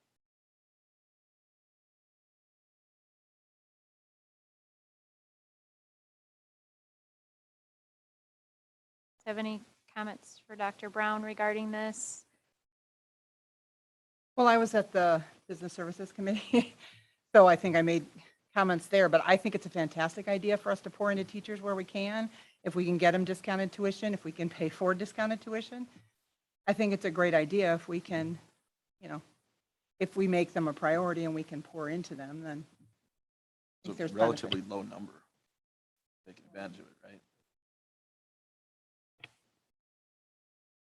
Wasn't just our district, right? There were a few districts that could have combined to make up that 20 to get the discounted premium, or premium. Yeah. Sorry, I was thinking insurance, tuition. The only ones that weren't in on this one were going to be 205. So Harlem was looking at participating. Hononegah was looking at participating. I think North Boone is too. And then they had approached us as well. So it sounded like Bill and I had gotten an email from RU today. It sounded like they were getting pretty close to having the people that they needed. I think we've got maybe 2 or 3 people in the district here that have expressed some preliminary interest in participating. I think they will do it even if there isn't any financial incentive, and I'm not sure that they're in hard to fill positions right now. I think they're just looking at being able to add to their credentials right now. So far, it doesn't look like any hard to fill ones have approached us about any kind of financial assistance. So, but if they can get, enough people on board, they can at least, with 20 people, they can get the reduced rate on. Definition of hard to fill? Do we have somewhere like what our definition would be that we would consider hard to fill for individuals that want to participate? There's no like standard hard to fill. It kind of changes like every year, or it could change from year to year. But currently, we would consider our special ed positions and our EL positions to be hard to fill. Also, our CTE positions at the high school would be considered hard to fill. And I would say pretty consistently over the last 2 years, those are the positions that we've had the most trouble filling. But as I said, I mean, it could change. I mean, it could be a year where we're short on something else and it happens to be hard to fill. But currently, that's where we're at.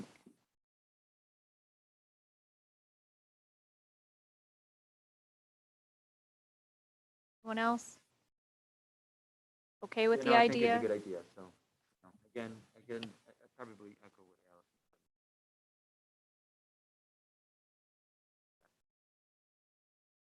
Something, but otherwise, yeah, let's see if we can.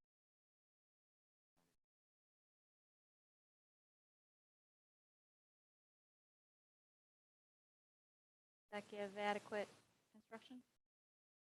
Okay. Next, the minibus lease extension, I believe was also from Business Services. Mr. Ruger?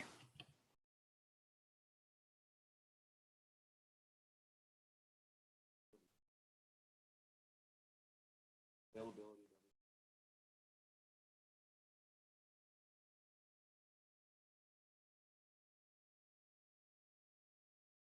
Yep, that's it.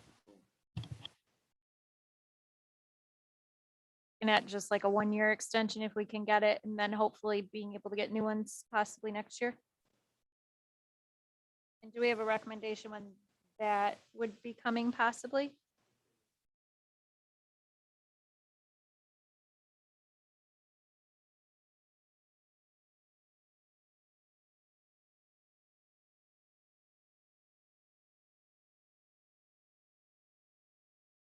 Contract renewals and reports.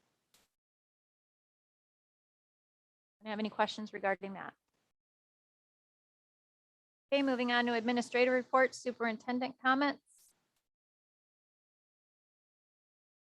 I just have one comment here. We have a board member Herrera, who did earn his master board member level 1 recognition. I've got a pin here for him that I'll pass along.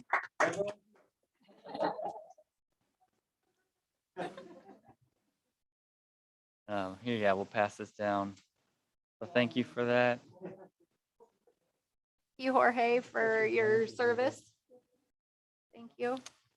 Is it okay if I just keep going down the list? Yep.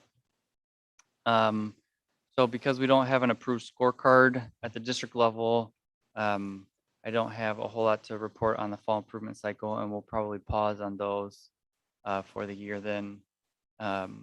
There's other data that the board would like us to report on regularly, just let me know. We do have an annual report on instructional resources. And then item number 4 is return to school plan changes and updates. There is some minor language around quarantine support procedures for elementary and secondary students that reflects what the board approved earlier in the month. But I'm assuming that probably we should talk about, at least a couple board members have asked that we discuss SHIELD and the SHIELD testing situation we're in right now. So if there are questions or conversation about that, I was assuming we could do that during this portion of the meeting. Quarantine support question. Our new quarantine support that was approved at the special meeting earlier, has that started, or what is the start of that, please? Yeah, great. So the high school and middle school changes started last week, and the elementary changes kick off on Wednesday. Wednesday will be the first day for them. The elementary took a little bit longer because we had a separate group of individuals who are going to be providing the instruction support. We needed to work through lesson creation and planning with them, as opposed to the secondary teachers who literally are just able to turn on their laptop. And we were going to ask for feedback from those teachers who are doing that. What's the feedback from them? We haven't gotten a lot of feedback at this point. Did we ask them for it? I haven't asked them at this today. I mean, they've been doing it for a week. Right, but when we did it, there was some concern that it would be taxing and difficult and it would be cumbersome in their ability to manage it. And so the directive was do it, and then let's check in with them, those teachers who are having to do it, and see what their feedback is about how it's going. Yep. Go ahead, David.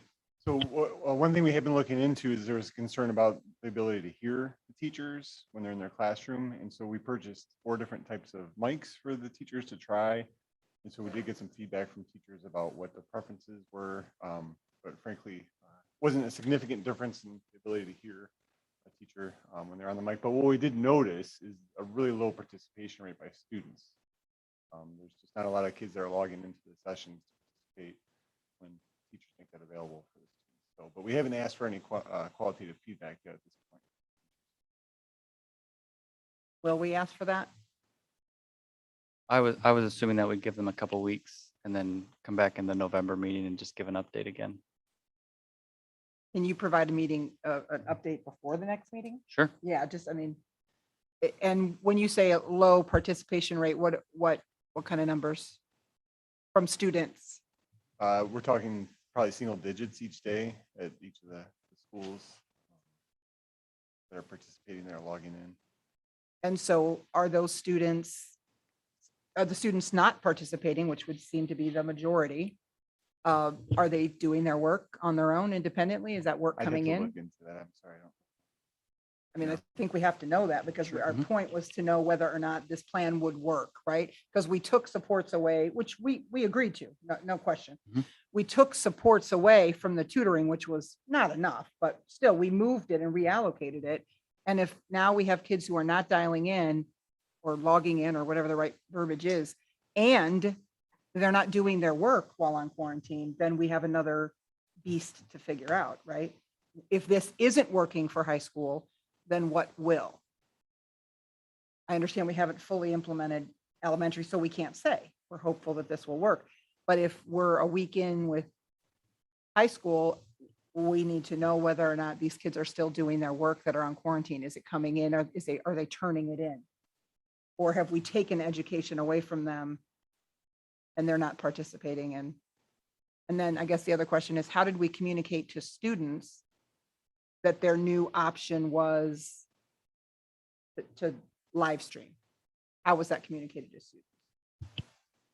So the schools contacted them, we sent out notification, parents as well, and then teachers are directly communicating that through their homepage and their class, what the link is to join the class. Providing any feedback to parents, hey, your kid's not dialing in? No, we have not been. I don't know, but maybe we should. I mean, I don't know, were we providing feedback to parents if their kids were not participating in their quarantine tutor time or exclusion tutor time? I'm gonna do this.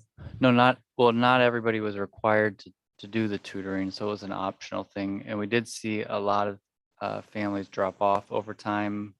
We didn't ask specifically, but our assumption is part of the reason they were dropping off was because they were finding it less than helpful, which I think was part of the feedback. And so The tutoring. the less than tutoring, helpful. the tutoring it. was less Okay. than helpful. So I would be anxious to know whether or not we have now created a new void in the in junior high and high school. Okay. Whether or not students are, if they're still getting their work done and they're managing independently, then, okay. I mean, they're older, maybe they're able to, manage in the short term, but ultimately, we don't want to just create another void there. Okay. And on the number of elementary students that can participate. No, we do not.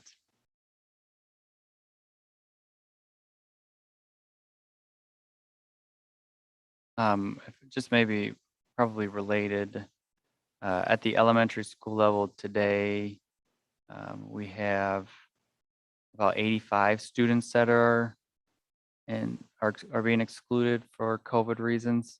So that probably looks at somewhere around 15 students per grade level.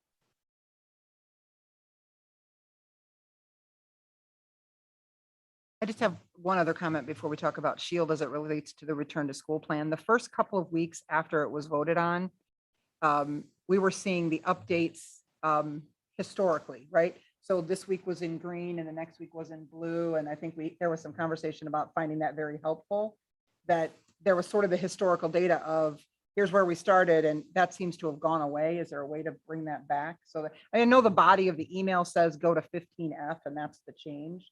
But that seemed very helpful on the document itself. You could see this was changed on this date and this was changed on that date. And you sort of had some historical. Yeah, I point can of provide different data. I don't know exactly what. Lisa,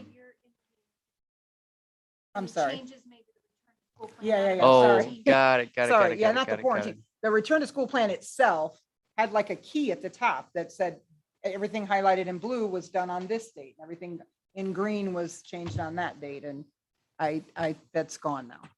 Got it. Yeah, let's see. I think the reason for that really was just because we only had one change here since the last time. So I can put that back on the top.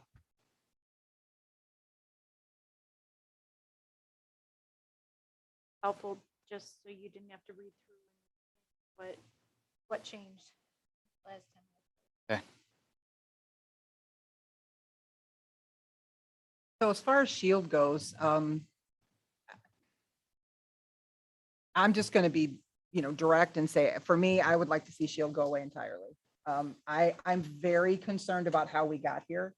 I'm very concerned about the fact that I, for one, and maybe I am alone, I know there was conversation that surrounded the idea that we wanted, that this was an opt-in. Everybody was automatically opted out. Like they were only going to be included if we were getting a release from them that indicated that they were going to be opted in. And that's the data that we would share. And that is absolutely not what has happened. And that is not the expectation or the requirement of SHIELD. I would say along with that, when we went through this, I don't know if any board member was running for SHIELD testing. And the only reason anyone agreed is because it was supposed to be only opt-in, that's it. That's not what has happened at all.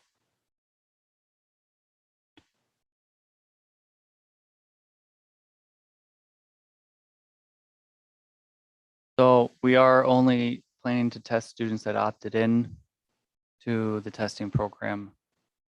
I think the discrepancy or differences of expectations here are surrounding utilizing SHIELD's platform to keep track of which students have opted in or opted out to the program.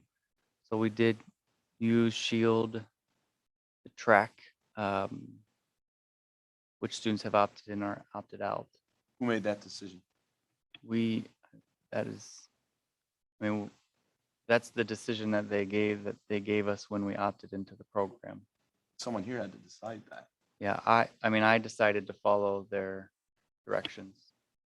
We do, I know there's a lot of conversation on the internet about student data. We use hundreds of platforms every year to house student data. And so from an administrative standpoint, it wouldn't be out of the ordinary for us to use a third-party platform to house student data. I know that seems foreign to everybody here, but that wouldn't come across to us as foreign because we do it on a regular basis with multiple platforms. Well, it doesn't seem foreign to me, the idea that there's information that would be shared with other entities. In this particular scenario, it was, the information relied upon was that if someone opted in for the testing, their information would go to SHIELD, right? That was an expectation. If you say, yes, you're going to do the testing, your information will go to SHIELD. If you opt out, for what possible reason would we be sending all of this data to SHIELD? They're not going to be testing. So A, why would we spend the staff time to input it all? And B, why would we share data we didn't need to share? We didn't need to send SHIELD information on, I think the number you sent in one email was 8,600, approximately 8,600 students and staff, and 1,156 opted in. Right? So that's 1,156 people who said, yes, I am willing to participate in the testing process. Send the 1,156 and no one else. What reason would there be for them to need any of the data to simply say, oh yeah, we're not testing them? Yeah, so first of all, I'm going to really push back against the idea that we talked specifically about data sharing when we talked about SHIELD. What we talked about was testing. Would students be tested? I understand there was apparently some assumptions made on our end and assumptions made on the board's end as to what that meant. We assumed that that meant testing only, and I think there was an assumption from others that it meant any type of data sharing. The reasons that SHIELD has for doing it this way is, from what I understand as we've talked to them, is multifold. They did begin their process last year with only uploading students that where the families had opted in. They changed that process before we uploaded our data. We had intended on uploading only students that had opted in, because at the end of August, when we had the onboarding meeting with them, at that point, that was the process. We found out about that at the end of August. That was what we were planning on doing. But before we uploaded our data, they changed their upload process in the state and asked all districts to upload entire rosters. Because we had not uploaded our roster at that point, that is what we did. The reason that they did that, it seems from what they're describing to us, was because it actually saves time on the district end. instead of having to type in the manual information on our end of the students that opted in, we are able to just do a data dump, and that data is most likely cleaner than if you have an individual typing it in. It also saves a significant amount of time for the students while they're going through the testing process. In the old system, the way that they used to do it, if a student wanted to opt into testing, they would present that waiver, and it would take a couple weeks for them to get into the system because they had to get entered and reviewed and then uploaded into the system. But now, just through a simple checkbox, a student's able to come with a permission slip form.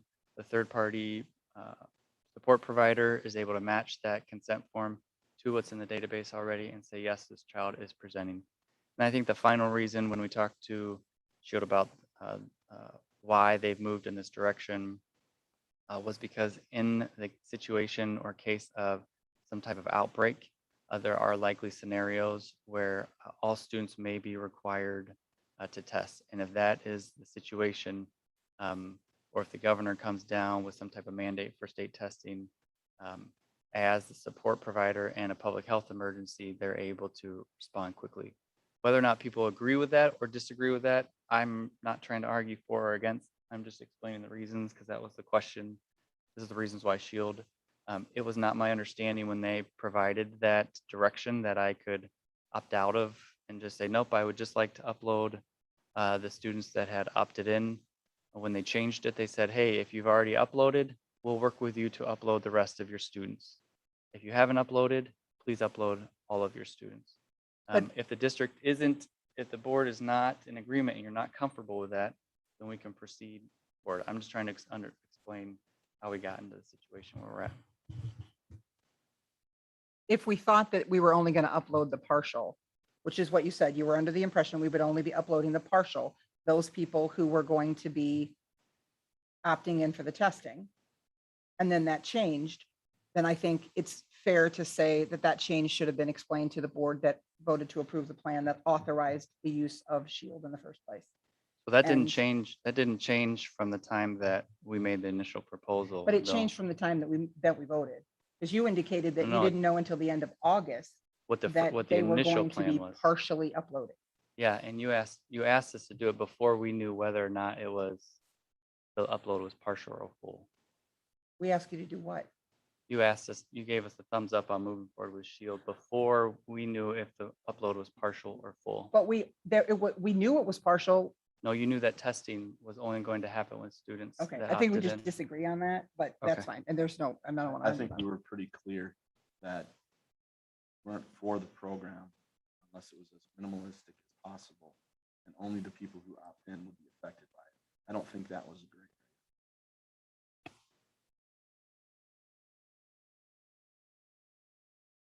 So what would you like me to do now?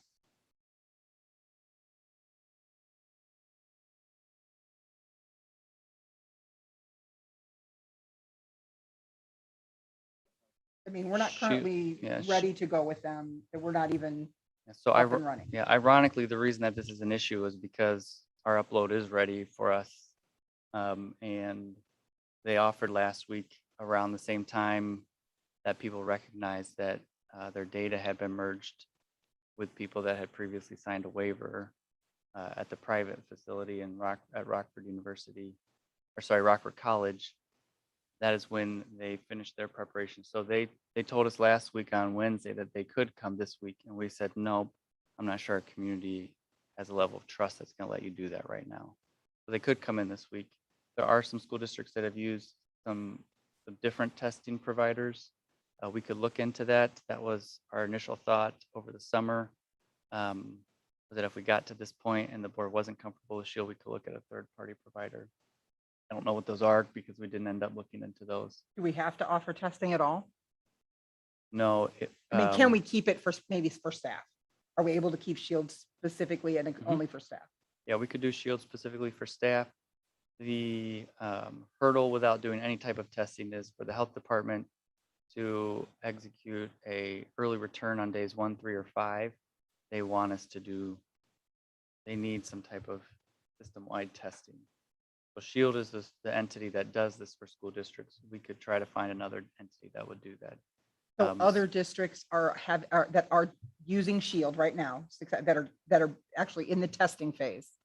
Their kiddos are testing day 1, 3, 5 and not being quarantined They're able to in Boone return. County, in Boone County. I guess it doesn't matter what other, right? It Nope, only matters yeah, what Boone County's doing. nobody's doing it in Boone County yet.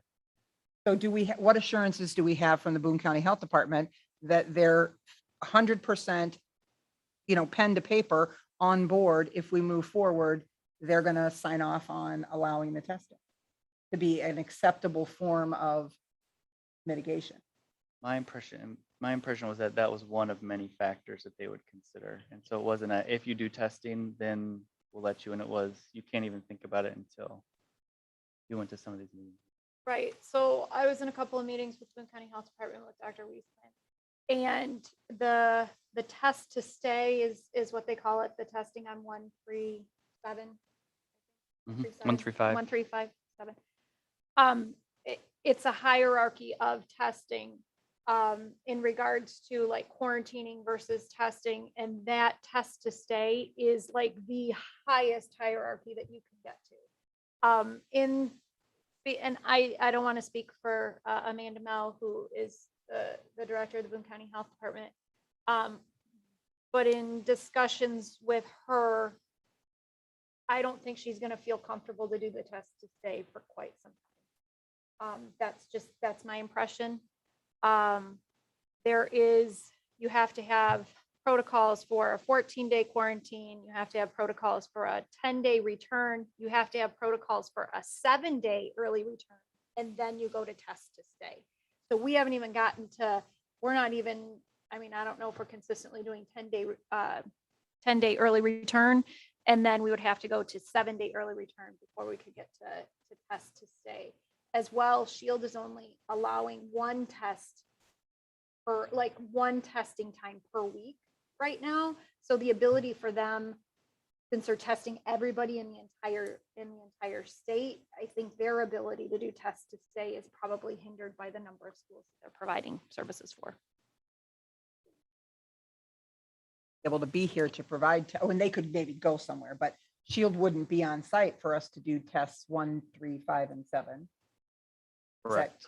Correct. The tests, if the kid test, if they came in like on Wednesdays, the family would still have to figure out how to test on Monday and Friday.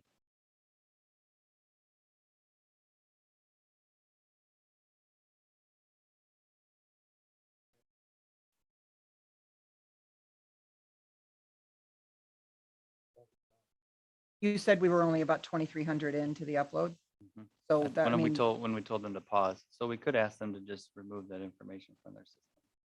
and we have 5,000 that we haven't sent yet. No, it was sent to them. Their data team has just not put it in the platform. Okay, but so it's not on their platform. As of this morning, it was not. Yes. And you told them to pause so they wouldn't still be doing it. No, we told them to pause on the testing. I think there's a good chance that their data team is continuing to upload the other 5,000 students. Yeah. Data's already.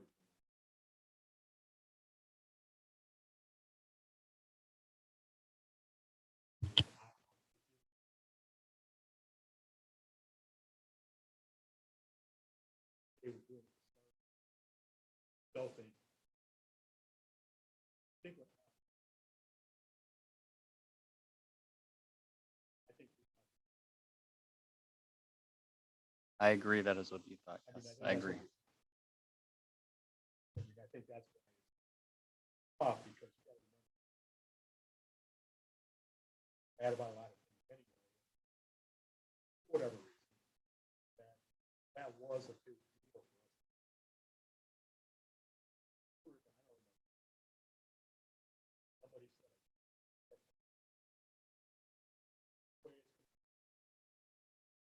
That's why I got to be.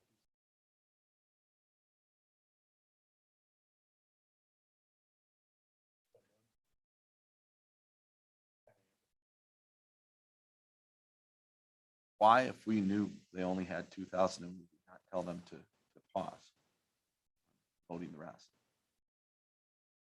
Well, they already have the data. So the data has been shared with them. I, yeah. So I don't know exactly why in their, like, in their processes of extracting data from us, cleaning the data, then importing it into their system. It looks to me like what happened is students and staff from some schools have already been imported, and they're still working on the other schools. They have the data, it's just not viewable by us in the platform yet. And I did not tell them to stop that. I just told them that we were pausing on the testing, because in the moment that seemed like the appropriate thing to do.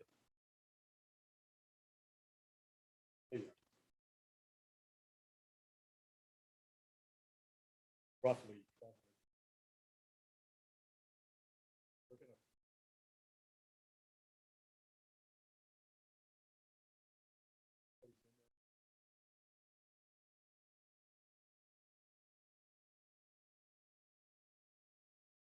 $7,500.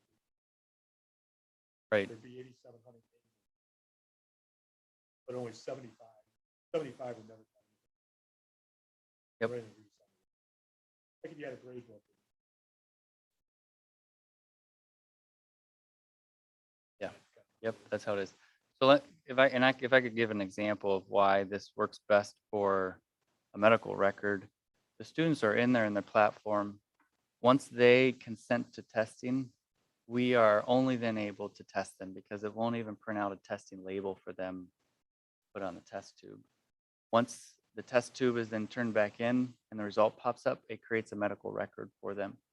That's what people opted into, was for the testing to happen and then a medical record and for the medical record to be shared. Upstairs in my office, I have a stack of the sheets of all the people that opted in. There's a stack about this high of people that have opted in, and then there's a stack that's about this high. It's got at least 50 or 75 students whose information is wrong. You'd be surprised at how many parents don't put the right birthday down for the student. So my assumption is, as we talked through them, they didn't state this explicitly, but they said the data process is cleaner this way. If they are entering in the moment based off of a sheet that we use to get consent to type in the data, this third-party provider, and then they are trying as a community to match any positive cases to people that have opted into testing in another place, they'll have 2 patient records, and it's really difficult for them to have 2 patient records. So they're just trying to build consistency within the program. And so what happens is we upload, there is a list of students that we're able to access, and then once they consent to testing, go through the testing process, then a medical record is created for them, but not before that. So So we do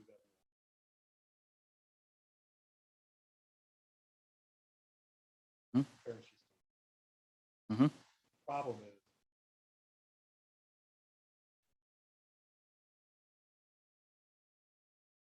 Good or bad, fair or unfair. Mhm. And I think we have to look at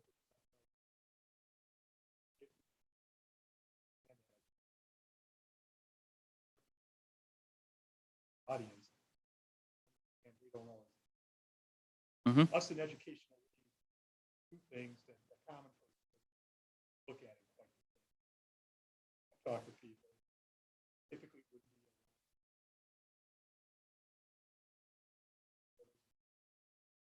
happy with everything. Mhm. And just the date of their kids' data. Yep. Fair or unfair. Yep. In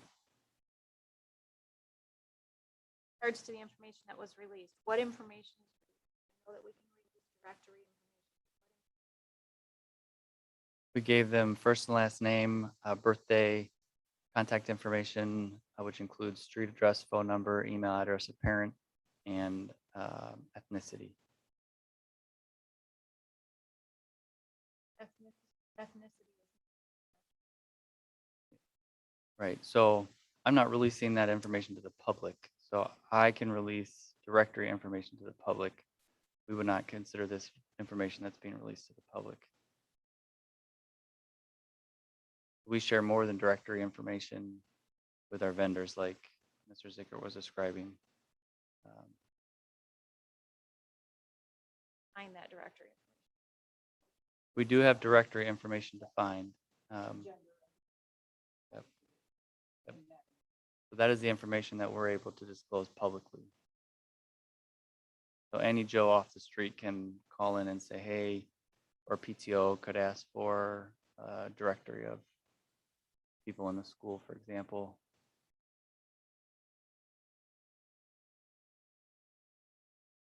Decide what we're gonna do. Yep. Stay with Shield. How do parents get their information out, or can they not? They don't want it in there. Yeah, so my understanding is that because we are using their platform to, my understanding is that Shield's protocol as of September 15th is that districts have a full roster in there. I can ask them if we can do something else, but at this point, their expectation is that schools submit a full roster. Students can, parents are able to, and have called and said, hey, I don't want my student to do this. And my understanding is that if they call Shield or if they submit that request to us, then we make sure and Shield makes sure that they are marked as not consented to testing. In order to remove the individuals from the platform, we would have to ask Shield to do that on our behalf. I don't think it's 30 hours of talk time. I need a battery. Sure. Sorry. It's flashing.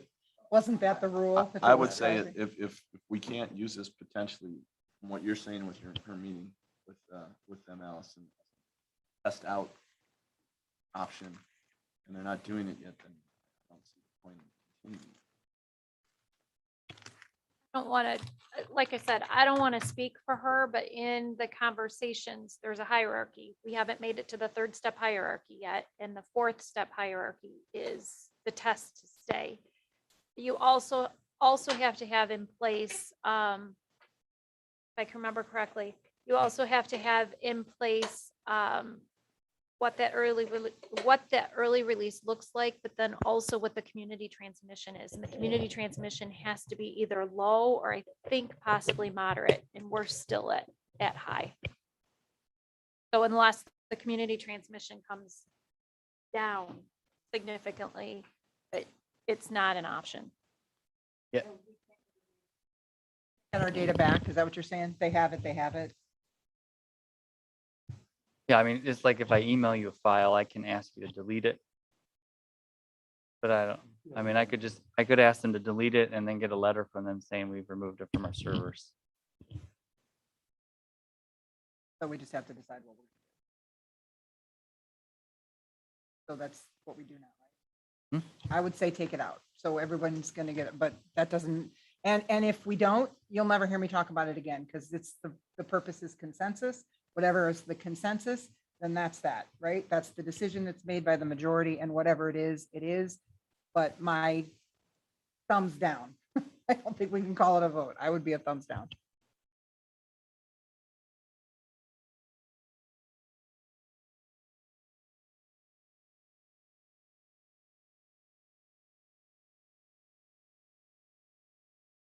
Thumbs down.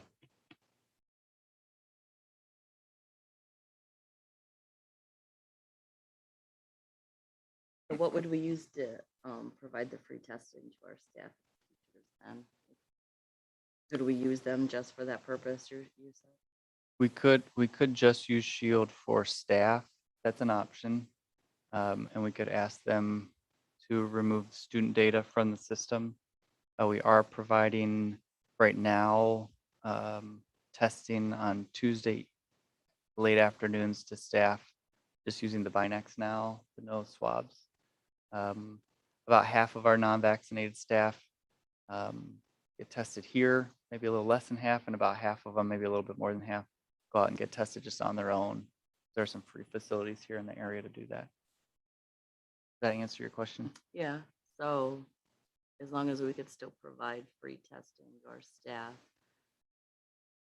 yeah, we could take them all out. It's okay with me. I would say regarding just just from a communication standpoint, I would say, yeah, ask to remove students. Testing of staff would still be okay, but ask to remove.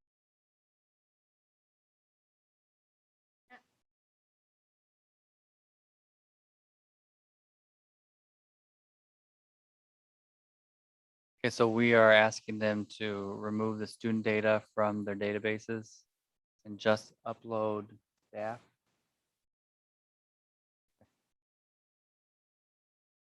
Testing capabilities.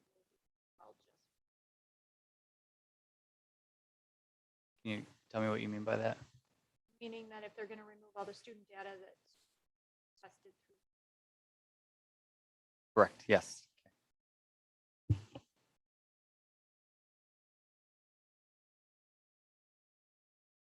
I don't think I have anything specific to report or ask about on the remainder of the items unless board members have something they would like to discuss on any of those.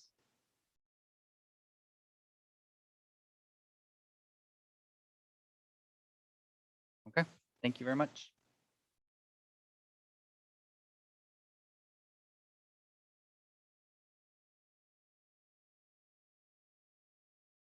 At this time, the board will be going back into closed executive session to continue our discussions from earlier.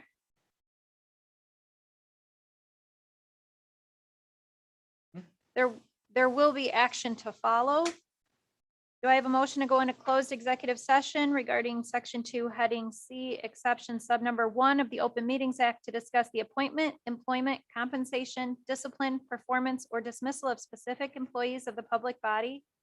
And sub number 2, collective negotiating matters between the public body and its employees or their representatives, or deliberations concerning salary schedules for one or more classes of employees.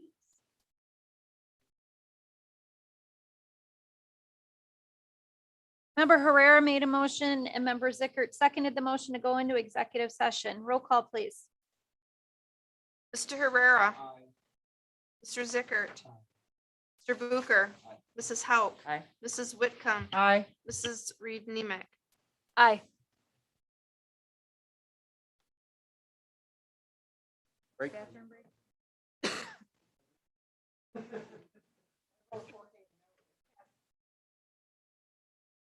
I didn't know what the rules were.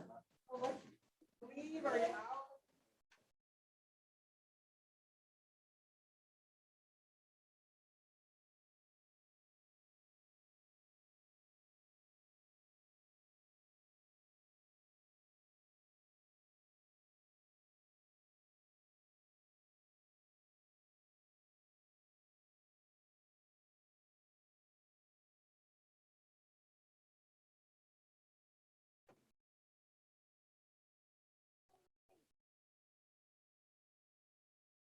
Run to the restroom. I have another one, and I was like, I wanted so bad. What did you do?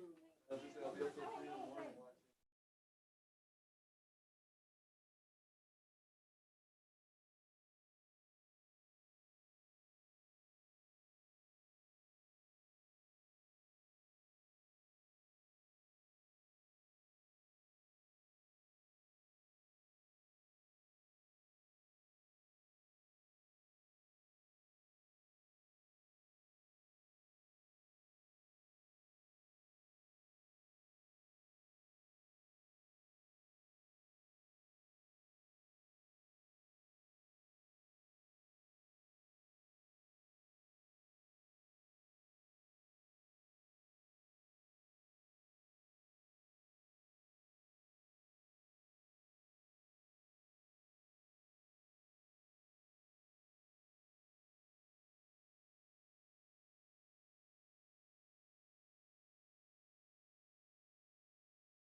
Mrs. Reed Nemick. Aye. I got it right on Monday.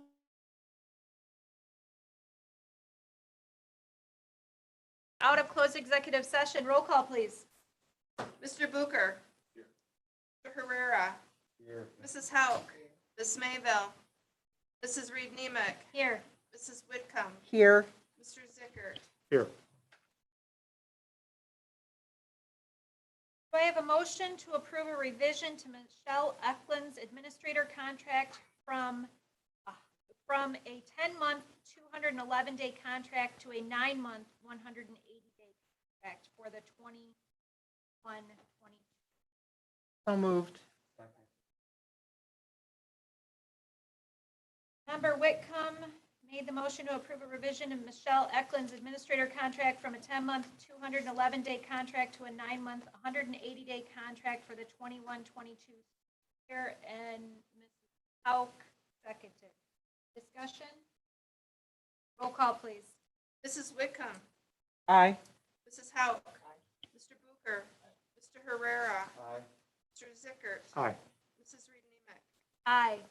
Motion passes 6-0. Do I have a motion to approve the superintendent goals for the 21-22 year as presented? Motion to approve goals. Member Zickert made the motion and Member Herrera seconded the motion to approve the superintendent goals for the 21-22 school year as presented. Any discussion? I thought were the changes already made? Sorry, okay. Okay, nope, nothing else. Roll call, please. Mr. Zickert. Yes. Mr. Herrera.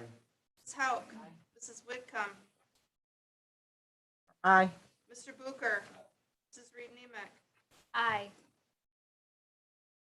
Do I have a motion to adjourn the meeting? Yes.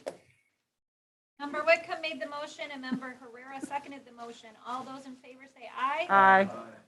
All those opposed, nay. Adjourned at 12:06 a.m.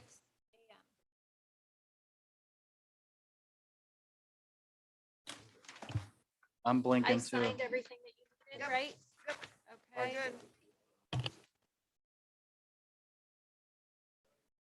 Good. Good night.